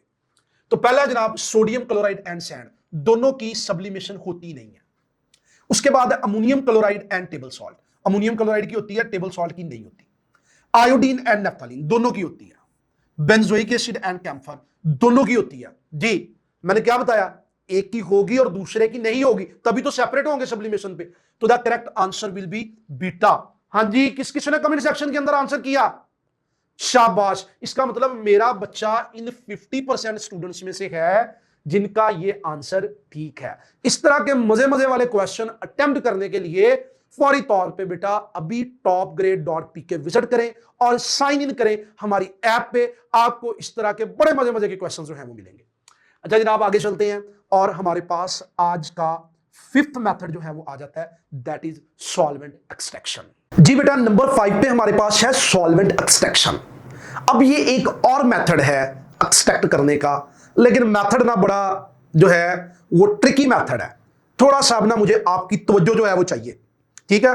तो कोशिश ये करो कि जरा आप चाय का एक कप मंगवा लो, तवज्जो चाहिए, कंसंट्रेशन के साथ इसको टॉपिक को समझना है, ठीक है। क्योंकि मुझे पता आपको एफएससी में ये बिल्कुल समझ नहीं आया। ये है ही टॉपिक ऐसा है, लेकिन मेरे पास आके ये टॉपिक वैसा नहीं रहता, ठीक है। आपके हैकर के पास आके ये टॉपिक वैसा नहीं रहने वाला। तो देखते हैं जनाब, पहले नंबर पे what is solvent extraction. Solvent extraction होती क्या है, ठीक है। तो मैं आपके सामने सॉल्वेंट एक्सट्रैक्शन को रिप्रेजेंट करने वाला हूं 3 फॉर्म्स में। सबसे पहली फॉर्म याद रखना है, ये भी एक सेपरेशन टेक्निक है। क्या है? सेपरेशन टेक्निक है। नंबर 1, किसकी ऐसे सोल्यूट की जो कि वोलाटाइल हो और थर्मली अनस्टेबल हो। ये पॉइंट लिख के कहीं रख लो, एग्जामिनर ने ये पॉइंट नहीं छोड़ना। ऐसा सोल्यूट जिसका बॉइलिंग पॉइंट बहुत लो हो, ऐसा सोल्यूट जिसको हल्का सा हीट करो तो वो क्या हो, वो सोल्यूट जो है वो डीकंपोज हो जाए। लिहाजा फिर तुम उसकी क्रिस्टलाइजेशन नहीं करवा सकते, फिर तुम मजबूर हो सॉल्वेंट एक्सट्रैक्शन करवाने पे। तो नेचर ऑफ सोल्यूट पता चल गई, जो जिसकी सॉल्वेंट एक्सट्रैक्शन होगी। नंबर 2, किया कैसे जाता है? सेपरेटिंग फनल का इस्तेमाल करके। ये आपको आपकी स्क्रीन पे जो पियर शेप्ड की ट्यूब नजर, पियर शेप्ड की फनल नजर आ रही है, ये हमारे पास क्या है? Separating funnel. ये किस शेप की है? ये पियर शेप्ड की है। ठीक है, इस सेपरेटिंग फनल में आप देख सकते हैं कि यहां पे हमारे पास जो है वो वॉल्व इसका लगा हुआ है। ठीक है, और ये जो है ये इसका स्टॉपर है। अब ये क्या करती है, इसका फंक्शन क्या है? Transfers a solute from one liquid to another immiscible liquid where it is more soluble। समझ आई बात की? आपके पास सोल्यूट ऑलरेडी एक सॉल्वेंट के अंदर मौजूद था। अब जो सोल्यूट था, सपोज ये मेरे पास जो है ये एक्वस लेयर है, यानी कि यहां पे पानी है। आप सपोज कर लो कि आपका जो सोल्यूट है वो इसके अंदर मौजूद था। अब आप इसकी क्रिस्टलाइजेशन नहीं करवा सकते थे। क्यों? क्योंकि सोल्यूट वोलाटाइल भी था और थर्मली अनस्टेबल भी था। क्रिस्टलाइजेशन में जाहिर सी बात है हीट करना पड़ता है। फिर आपने क्या किया? आपने इसमें एक और सॉल्वेंट ऐड किया, जो कि आपको इधर नजर आ रहा है, ऑर्गेनिक लेयर। अब इसकी खास बात क्या है? इसकी जनाब यहां पे खास बात जो है वो ये है कि ऑर्गेनिक सॉल्वेंट जो है वो एक्वस में, यानी कि वाटर में जो है इमिसिबल है, उसमें सोलुबल नहीं हो सकता। तो ये क्या करेगा? आप देख सकते हो कि इसने यहां पे सेपरेट लेयर बना दी है। अब सोल्यूट क्या करेगा? सोल्यूट अगर इस लेयर के अंदर ज्यादा सोलुबल है तो भाई वो एक्वस लेयर को छोड़ेगा और किस में जाना स्टार्ट कर देगा? वो जाना स्टार्ट कर देगा ऑर्गेनिक लेयर में। किस में जाना स्टार्ट कर देगा? ऑर्गेनिक लेयर में। अब यूजुअली हम ऐसे ऑर्गेनिक सॉल्वेंट्स का इस्तेमाल करते हैं जिनका अपना बॉइलिंग पॉइंट जो है वो लो होता है। तो लिहाजा जब सोल्यूट इसमें चला जाता है तो हम क्या करते हैं? हम यहां से वॉल को ओपन करते हैं, एक्वस लेयर को पहले निकाल लेते हैं, बाद में ये जो हमारी ऑर्गेनिक लेयर है उसको हमने निकाल लिया, और इसको रूम टेंपरेचर पे आप पड़ा रहने दोगे। सॉल्वेंट आराम से जो है वो इवेपोरेट कर जाएगा, जो आपका ऑर्गेनिक सॉल्वेंट है, और पीछे आपको आपका प्योर कंपाउंड जो है वो मिल जाएगा। अब यहां पे एक चीज पे कंफ्यूज नहीं होना कि हमने ऑर्गेनिक लेयर ऊपर बनाई है और एक्वस लेयर नीचे। ये ऊपर नीचे हो सकती है। ये क्यों ऊपर नीचे हो सकती है? क्योंकि बेटा ये सिर्फ डेंसिटी की बेस पे रेंज है। किस बेस पे रेंज है? Only on the basis of density.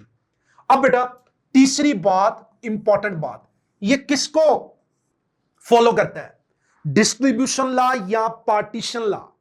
Distribution law या पार्टीशन लॉ, जो कि क्या कहता है? जो कि हमें कहता है कि a solute dissolve itself in two immiscible liquids in a constant ratio of concentration irrespective of the amount of solute added।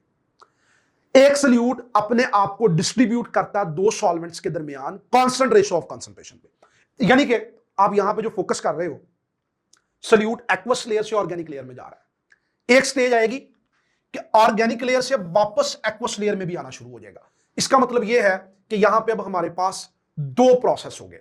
एक में सोल्यूट एक्वस लेयर से ऑर्गेनिक लेयर में जा रहा है और दूसरे में ऑर्गेनिक लेयर से वापस एक्वस लेयर में आ रहा है। इसका मतलब ये कौन सा प्रोसेस हो गया? ये हमारे पास आ गया इक्विलिब्रियम प्रोसेस। यानी कि इसमें जो इक्विलिब्रियम है वो कौन सी इक्विलिब्रियम है? वो डायनामिक इक्विलिब्रियम है। और किस लॉ को फॉलो कर रही है? डिस्ट्रीब्यूशन या पार्टीशन लॉ। एग्जामिनर पूछ सकता है कि ये कौन सा प्रोसेस है? ये इक्विलिब्रियम प्रोसेस है। ठीक है जी। अब सोल्यूट कहां पे ज्यादा है, इसका पता हमें कैसे लगता है? इसका पता लगता है हमें इस लॉ में मौजूद के से। के is called distribution coefficient, another favourite portion of examiner. Distribution coefficient क्या है? स्क्वायर ब्रैकेट जो है ये रिप्रेजेंट करती है कंसंट्रेशन को।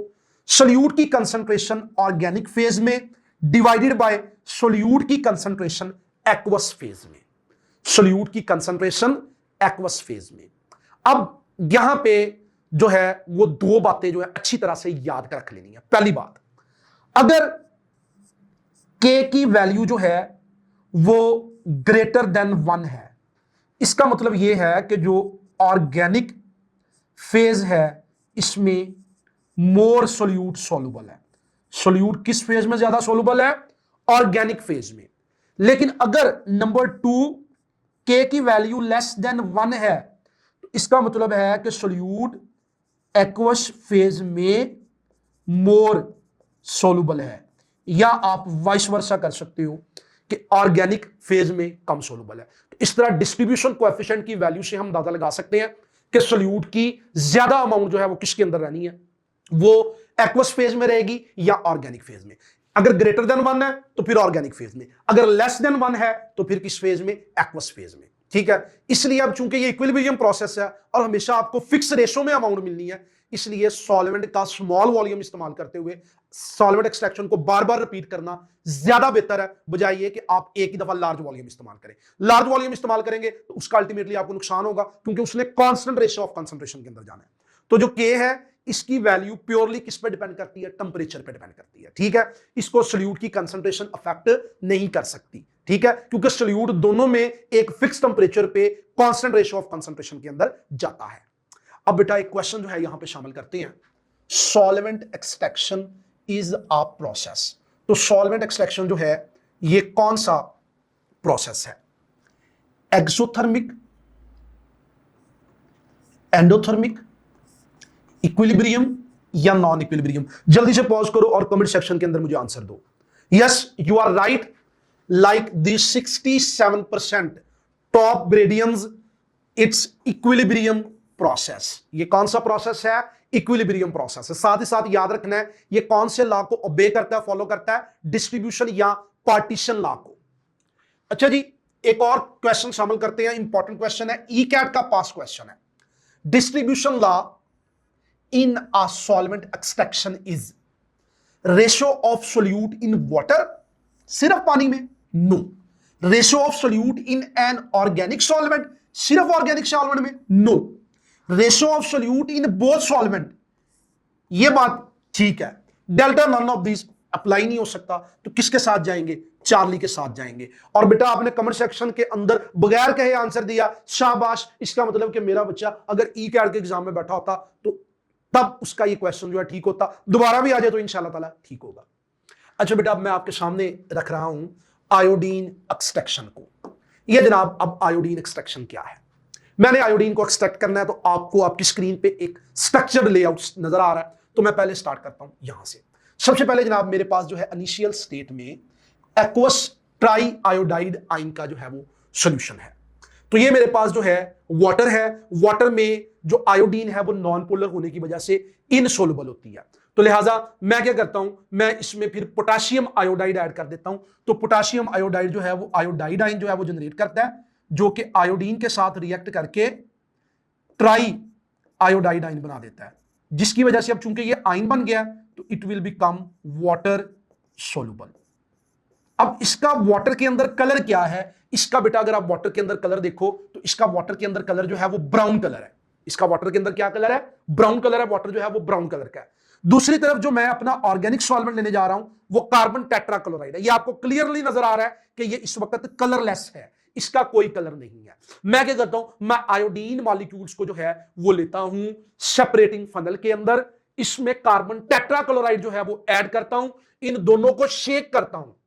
ठीक है, अब इन दोनों को शेक क्यों किया जा रहा है? शेक इसलिए किया जा रहा है ताकि एरिया ऑफ कांटेक्ट जो है वो बढ़ जाए और आयोडीन मॉलिक्यूल का ट्रांसफर जो है वो फास्ट हो जाए। तो जैसे कि आप देख सकते हैं कि यहां पे ये जो पर्पल कलर के आयोडीन मॉलिक्यूल जो हैं वो मेरे पास एक्वस लेयर से कार्बन टेट्राक्लोराइड के अंदर आना स्टार्ट हो गए हैं। ठीक है, और ये काम कैसे हुआ है? जब आपने सॉल्वेंट ऐड करके इसको शेक किया है। शेकिंग क्यों की है? ताकि एरिया ऑफ कांटेक्ट जो है वो हमारे पास क्या हो जाए? मैक्सिमम हो जाए। अच्छा बेटे, अंटिल एक स्टेज आ जाएगी जब डायनामिक इक्विलिब्रियम अचीव हो जाएगी। ये कब अचीव होगी जनाब? हमारे पास आयोडीन जो है वो एक्वस लेयर से कार्बन टेट्राक्लोराइड में आ रही है।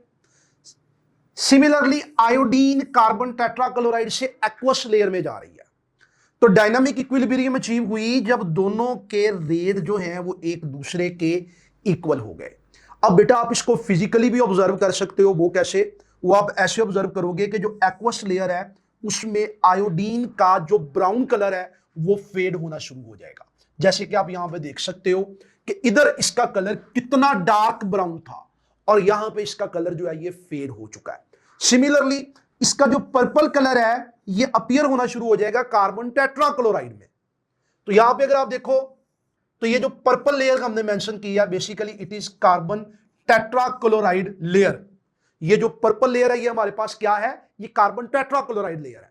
इसको अब अगर आप देखो तो कार्बन टेट्राक्लोराइड पहले क्या था? ये कलरलेस था, इसका कोई कलर नहीं था। लेकिन जब आयोडीन इसके अंदर आई तो आयोडीन का कलर इसमें आ गया, that is purple colour. Okay, तो आयोडीन ट्राईआयोडाइड आयन से जब आयोडीन के अंदर I2 के अंदर की तो इसका पर्पल कलर जो है वो अपीयर हो गया। तो इस तरह ये फिजिकल ऑब्जर्वेशन भी आपके सामने। अब इसका डिस्ट्रीब्यूशन कोएफिशिएंट K क्या होगा? उसके लिए हमें आयोडीन की कंसंट्रेशन चाहिए ऑर्गेनिक लेयर में जो कि कार्बन टेट्राक्लोराइड है, और आयोडीन यानी कि ट्राईआयोडाइड आयन की फॉर्म में एक्वस लेयर में। अब इन दोनों की रेशियो एक कांस्टेंट क्वांटिटी है एट कांस्टेंट टेंपरेचर जो कि क्या है? Equilibrium coefficient K। इसको डिस्ट्रीब्यूशन कोएफिशिएंट भी बेटा कहा जाता है। तो ये टेंपरेचर के साथ इसकी वैल्यू चेंज हो सकती है, वैसे चेंज नहीं हो सकती। अब आप देख सकते हो कि यहां पे हमारे पास ऑर्गेनिक लेयर जो है वो नीचे आई है और एक्वस लेयर जो है वो ऊपर आई है।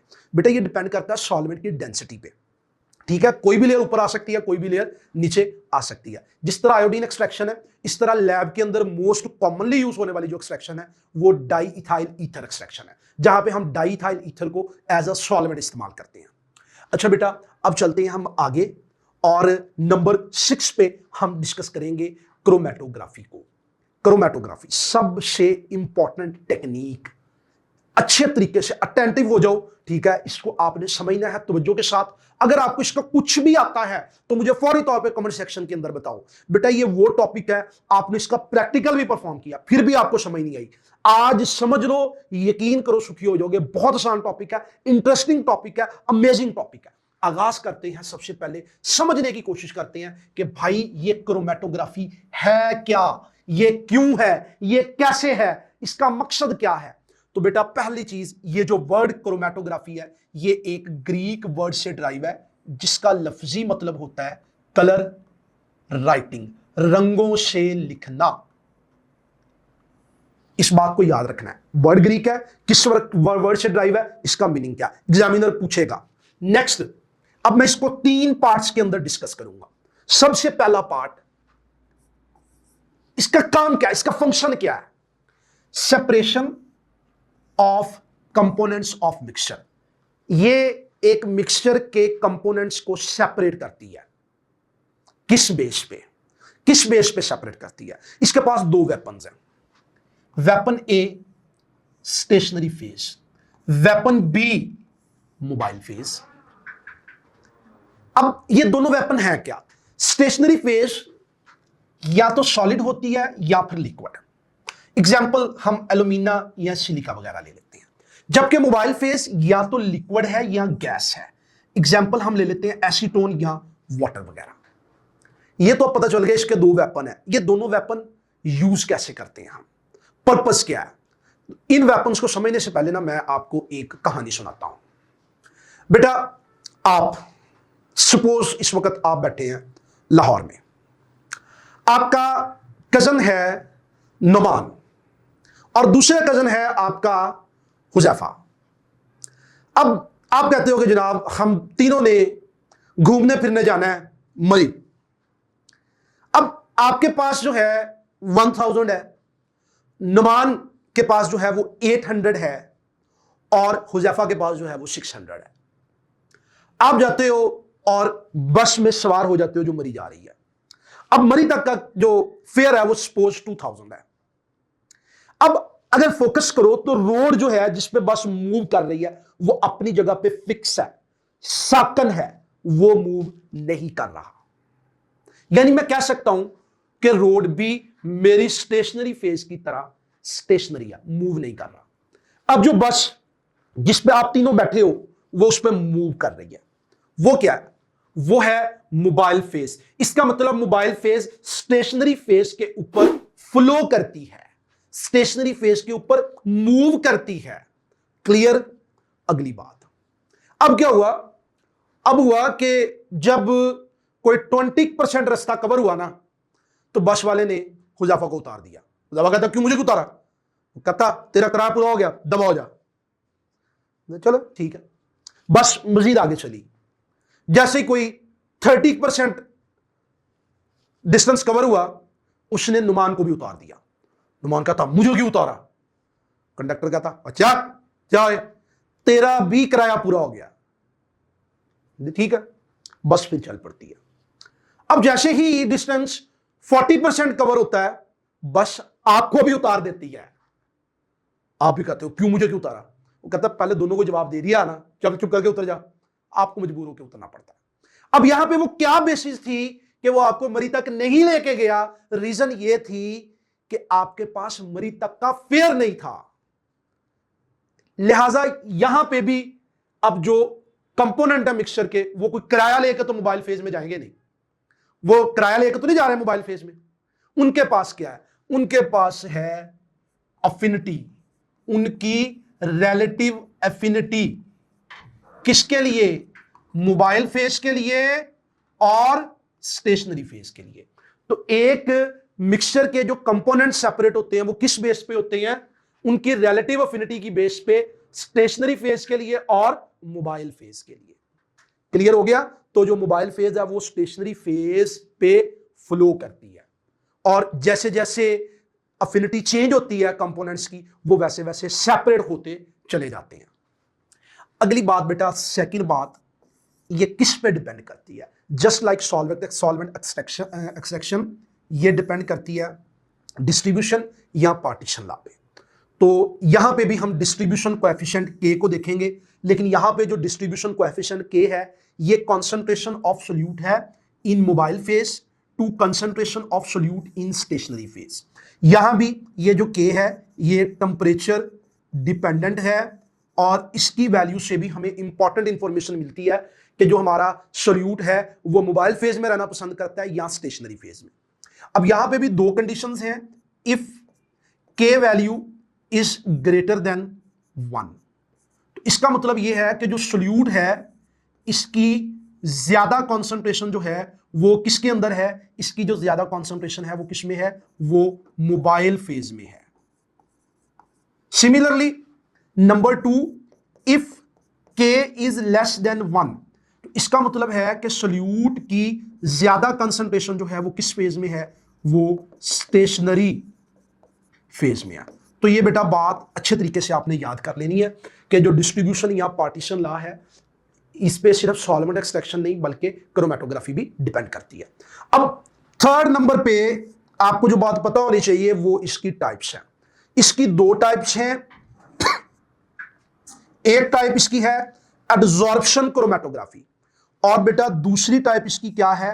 Partition chromatography. Absorption and partition. Absorption chromatography क्या है? अब यहां पे जो हमारे पास बेसिस है ना, वो स्टेशनरी फेज है। अगर तो स्टेशनरी फेज सॉलिड है तो ये एब्जॉर्प्शन क्रोमेटोग्राफी है। अगर स्टेशनरी फेज लिक्विड है तो फिर ये पार्टीशन क्रोमेटोग्राफी है। एग्जांपल, सॉलिड स्टेशनरी फेज की कॉलम थिन लेयर क्रोमेटोग्राफी, जबकि पार्टीशन की पेपर क्रोमेटोग्राफी जो कि आपका प्रैक्टिकल वर्क भी है, और गैस लिक्विड क्रोमेटोग्राफी वगैरह। तो एब्जॉर्प्शन क्रोमेटोग्राफी में जब मोबाइल फेज मूव करती है तो component one by one relative affinity की बेस पे मोबाइल फेज को छोड़ते हैं और स्टेशनरी फेज की सरफेस पे एब्जॉर्ब होना शुरू कर देते हैं। जबकि पार्टीशन में इनकी पार्टीशन होती है between mobile and stationary phase. इसको आप कह सकते हो कि जो पार्टीशन क्रोमेटोग्राफी है ये मॉडिफाइड फॉर्म है सॉल्वेंट एक्सट्रैक्शन की, क्योंकि वहां भी तो एक किस्म की पार्टीशन ही हो रही है दो लिक्विड्स के दरमियान। तो लिहाजा दो टाइप्स हो गई स्टेशनरी फेज की बेस पे, अगर सॉलिड है तो एब्जॉर्प्शन, और अगर लिक्विड है तो फिर क्या होगा? पार्टीशन होगी। अच्छा बेटा आगे चलते हैं और एक क्वेश्चन शामिल करते हैं। The paper chromatography technique is based on difference of colour of solutes, relative affinity of solutes, types of filter paper used, amount of the solvent used. तो बेटा कोई भी टेक्निक आ जाए वहां पे एक चीज जो है वो कॉमन रहने वाली है, वो क्या है? Relative affinities of solute. इनकी बेसिस पे क्या होती है? सेपरेशन होती है। किसके लिए? मोबाइल फेज और स्टेशनरी फेज, दोनों के रिलेटिव।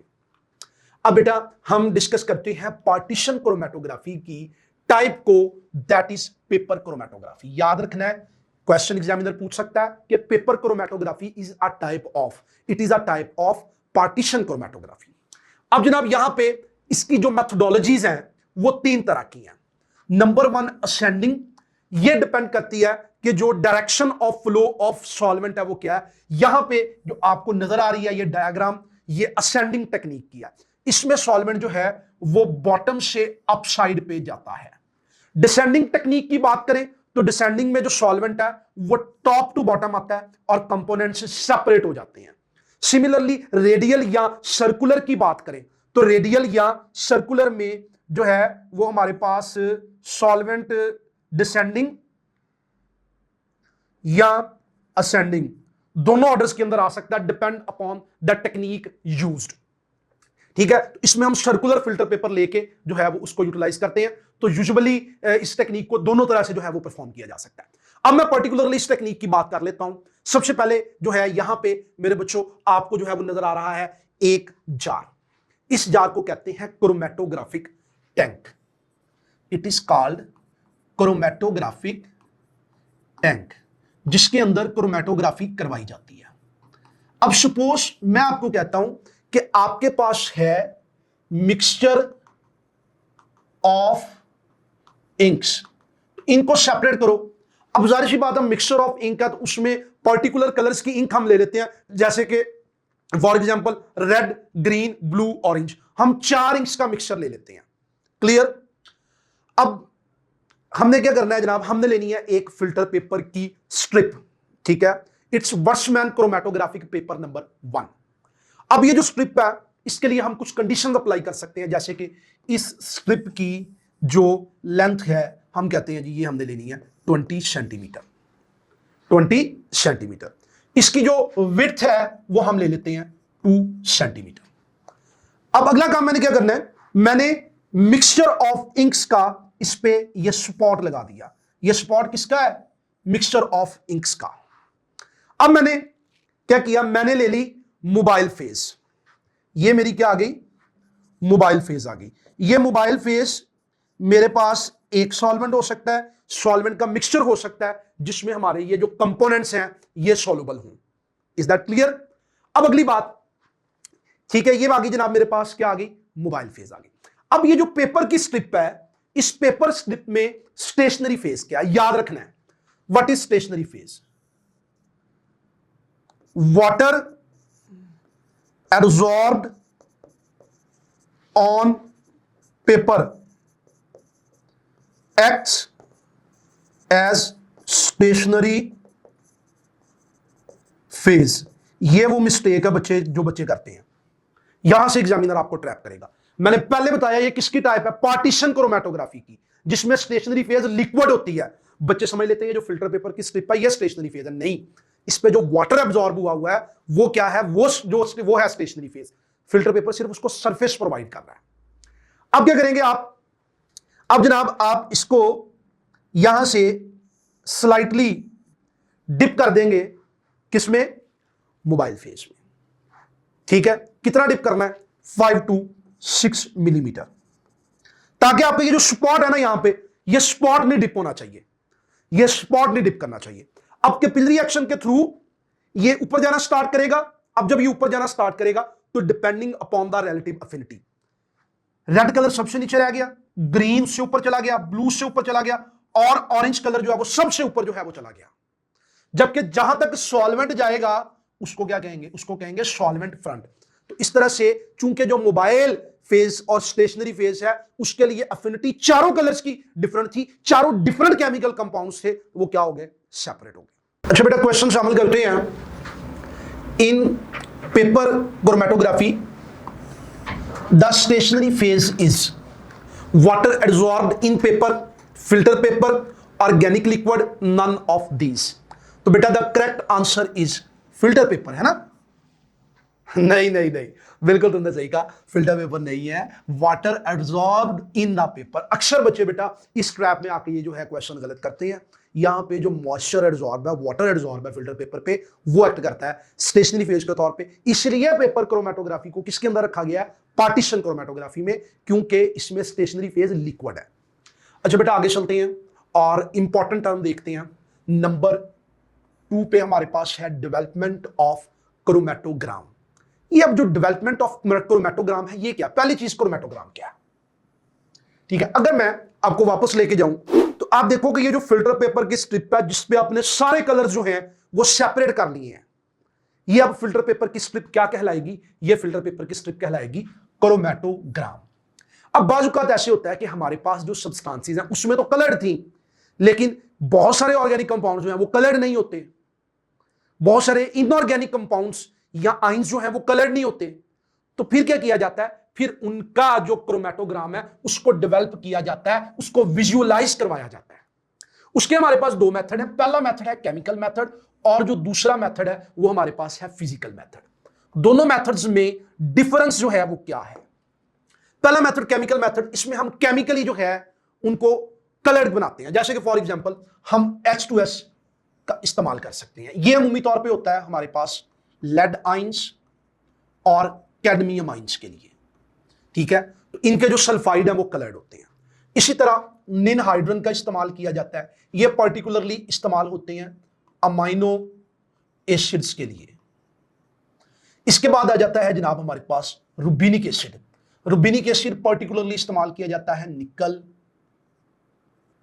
कॉपर वगैरह के लिए, ठीक है? तो इस तरह से बेटा इनका इस्तेमाल करके हम डेवलप कर सकते हैं।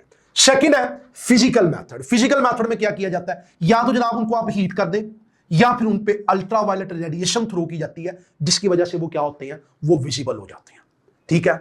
आपने वेरियस टाइप के जो है वो क्राइम ड्रामास जो हैं वो देखे होंगे। वहां पे आपने देखा होगा कि किसी ने जनाब ब्लड स्टेन जो हैं वो साफ कर दिए क्राइम करने के बाद, लेकिन वहां पे जब इन्वेस्टिगेशन ऑफिसर्स गए तो उन्होंने वहां पे अल्ट्रावायलेट लाइट थ्रो की, तो वहां पे उन्हें कुछ स्पॉट्स जो है वो नजर आए। यानी माइक्रो लेवल पे सफाई नहीं हुई, कुछ अमाउंट जो है वहां पे ब्लड प्रोटीन्स की बाकी रह गई, ठीक है? जो उस अल्ट्रावायलेट लाइट में उसकी जो माइन्यूट कंसंट्रेशन थी वो भी क्या होगी? विजिबल जो है वो होगी। तो इस तरह से हम अल्ट्रावायलेट रेडिएशंस का बेटा इस्तेमाल करते हुए क्रोमेटोग्राम को फिजिकली भी डेवलप कर सकते हैं। अगली इंपॉर्टेंट टर्म जो है वो हमारे पास है रिटार्डेशन फैक्टर। ये क्या? It is represented by RF। It is the ratio of distance traveled by component from original spot divided by distance traveled by solvent from original spot, ठीक है? अब मैं आपको वापस लेके जाता हूं हमारे क्रोमेटोग्राम पे। अब जैसे कि फॉर एग्जांपल यहां पे मेरे पास यहां से जो यहां तक का डिस्टेंस है, ये किसने ट्रैवल किया है? ये ट्रैवल किया मेरे पास सॉल्वेंट ने, ठीक है? तो ये डिस्टेंस ट्रैवल बाय सॉल्वेंट है फ्रॉम ओरिजिनल स्पॉट। अब जो यहां से यहां तक का डिस्टेंस है ये किसने कवर किया? ये रेड कलर में, ठीक है? अब मैं इसको मालूम कर लेता हूं। फर्ज करें ये मेरे पास है सपोज 15 सेंटीमीटर, जबकि जो ये है मेरे पास है सपोज 3 सेंटीमीटर। तो 3/15 जब मैं इसको कैलकुलेट करूंगा तो मेरे पास किसकी वैल्यू आ जाएगी? रेड कलर के लिए RF वैल्यू। तो जो जितना ज्यादा जो है वो ट्रैवल करेगा, इसका मतलब है उसका रिटार्डेशन फैक्टर जो है वो उतना ज्यादा हमारे पास होने वाला है, ठीक है? वो उतना ज्यादा दूर तक जाएगा। अब याद रखना है RF वैल्यू के कोई यूनिट्स नहीं होते। सपोज इसकी वैल्यू x है, वो जितनी भी वैल्यू है वैसे ही आ जाएगी, इसके यूनिट्स कोई नहीं होंगे। क्यों?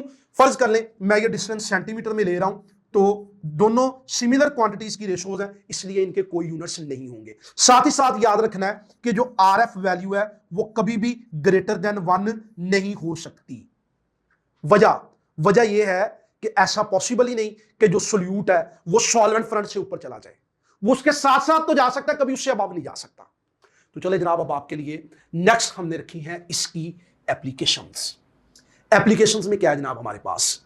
हम इसको इस्तेमाल करते हुए सेपरेट कर सकते हैं, आइडेंटिफाई कर सकते हैं कलर्ड पिगमेंट्स को, मेडिसिन्स को, as well as number of drugs को। और यकीन करें इसको इंडस्ट्रीज के अंदर इस्तेमाल किया जाता है to check the purity of compounds. Organic compound उसकी प्योरिटी के लिए। अब फॉर एग्जांपल हम एक ऑर्गेनिक कंपाउंड को लेते हैं, उसका स्पॉट लगाते हैं और उसकी क्रोमेटोग्राफी करते हैं। अब अगर मोबाइल फेस के मूव करने पे उसका स्पॉट सिंगल ही रहता है तो इसका मतलब वो प्योर है, और अगर उसमें एक से ज्यादा स्पॉट आते हैं तो इसका मतलब वो इम्प्योर है। तो एक कंपाउंड को जब भी आप रन करें, या आप कह लेते हैं जी एक मिक्सचर को जब भी आप रन करें, उसमें जितने स्पॉट्स आएंगे इसका मतलब उसमें उतने नंबर ऑफ पॉसिबल कंपोनेंट्स या कंपाउंड्स मौजूद है। अच्छा बेटा, नेक्स्ट आ जाता है ऑर्गेनिक सिंथेसिस, दैट इज इसके अंदर सेपरेशन, आइसोलेशन और प्योरिफिकेशन तीनों पर्पस के लिए इसको इस्तेमाल किया जाता है। इसके अलावा जारी बात है, ये सारी बातें की हैं तो qualitative as well as quantitative analysis. अब जनाब कुछ क्वेश्चन शामिल करते हैं। The RF value of any component is equal to 0, equal to 1, less than 1, greater than 1। जी, क्या बेस्ट चॉइस होगी? तो it is usually less than 1। क्यों लेस देन 1? जल्दी से कमेंट सेक्शन के अंदर बताओ। ठीक है, यूजुअली लेस देन 1 क्योंकि सॉल्वेंट ऊपर मूव करता रहता है, एक स्टेज के बाद जाके सोल्यूट का साथ छूटना ही छूटना है। ठीक हो गया। नेक्स्ट एक और क्वेश्चन शामिल करते हैं। The locating agent used to identify colourless chromatogram containing lead and cadmium ion is ninhydrin, rubeanic acid, hydrogen sulphide और हाइड्रोक्लोरिक एसिड। जी, जल्दी से इसको पॉज करो, कमेंट सेक्शन के अंदर आंसर बताओ। क्या आंसर है आपका? चार्ली। ठीक है, हाइड्रोजन सल्फाइड सॉल्यूशन। तो उससे ये जो है क्या हो जाएंगे, ये कलर्ड हो जाएंगे, तो ये ब्लैक, ब्राउन और साथ जो है वो येलो कलर रिस्पेक्टिवली शो करेंगे।